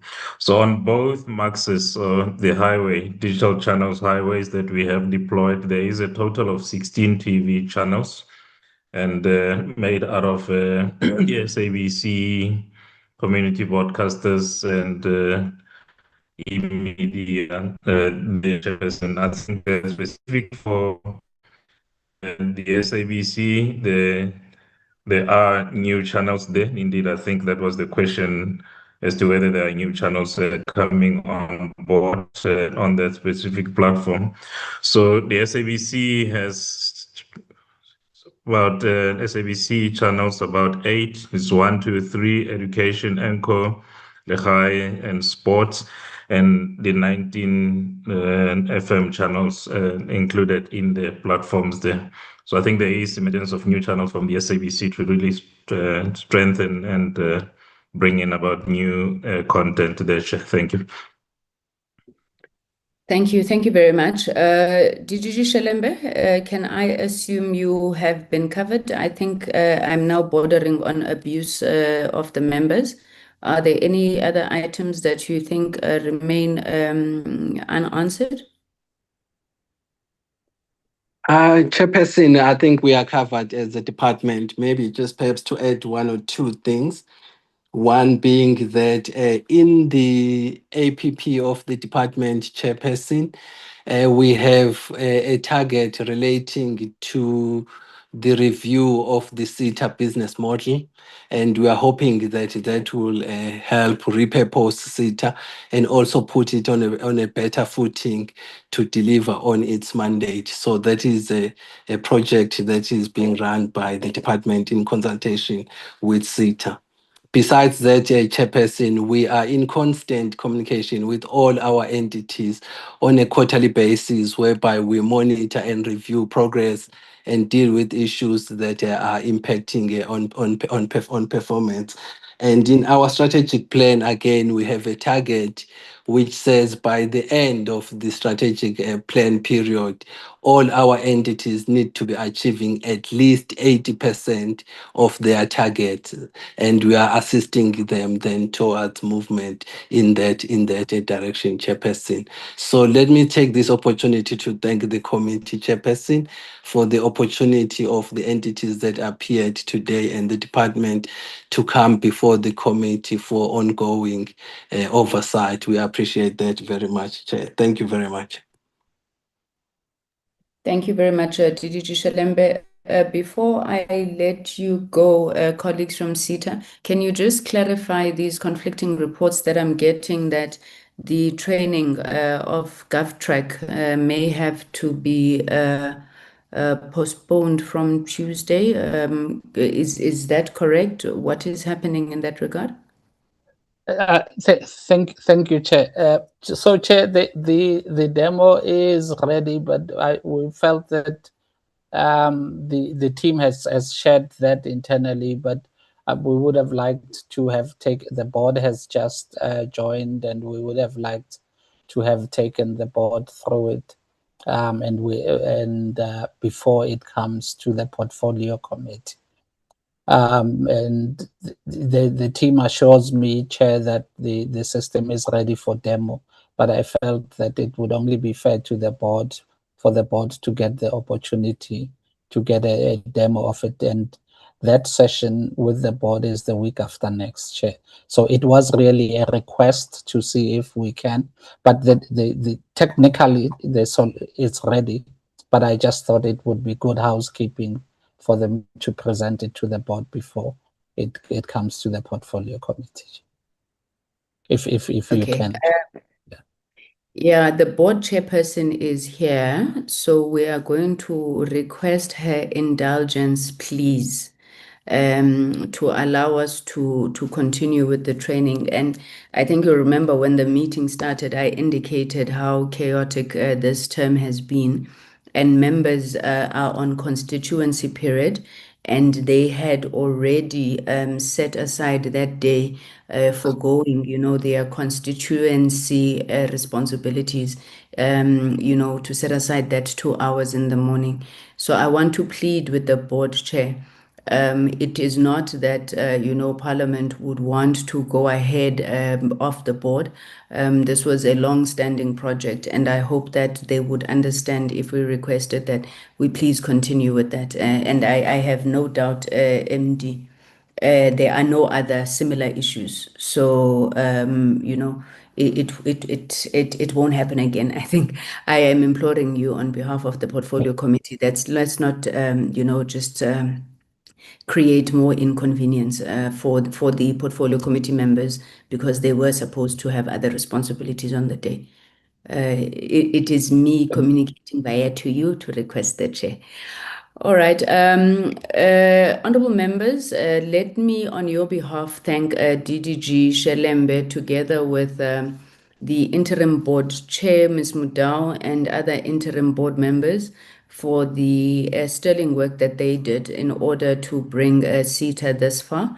Had they not come in at the time that they did, I don't think we would be now sitting with a board and an almost complete executive team. So we truly thank them for their stewardship. I want to bring the meeting to a close. I understand that there was an issue relating to the Netflix report. But because Honorable Subrathi is clapping because he's tired, it's almost midnight in Singapore.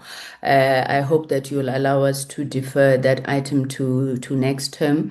And we are truly going to try, members, within the constraints that present themselves, to ensure that our program is a lot more orderly with sufficient time in the next term. But let me wish you I can't wish you a restful constituency period. I know all of you are busy canvassing, working towards elections, got constituency work to do, but we will meet on Tuesday in the training and then thereafter in the next quarter. So I think the meeting is adjourned, and thank you so much as always for your cooperation and participation in the meetings. And thank you to the new board of SITA and Sentech's old board for participating. The meeting is adjourned. Colleagues, have a wonderful evening further. Thank you. Thank you, Chair.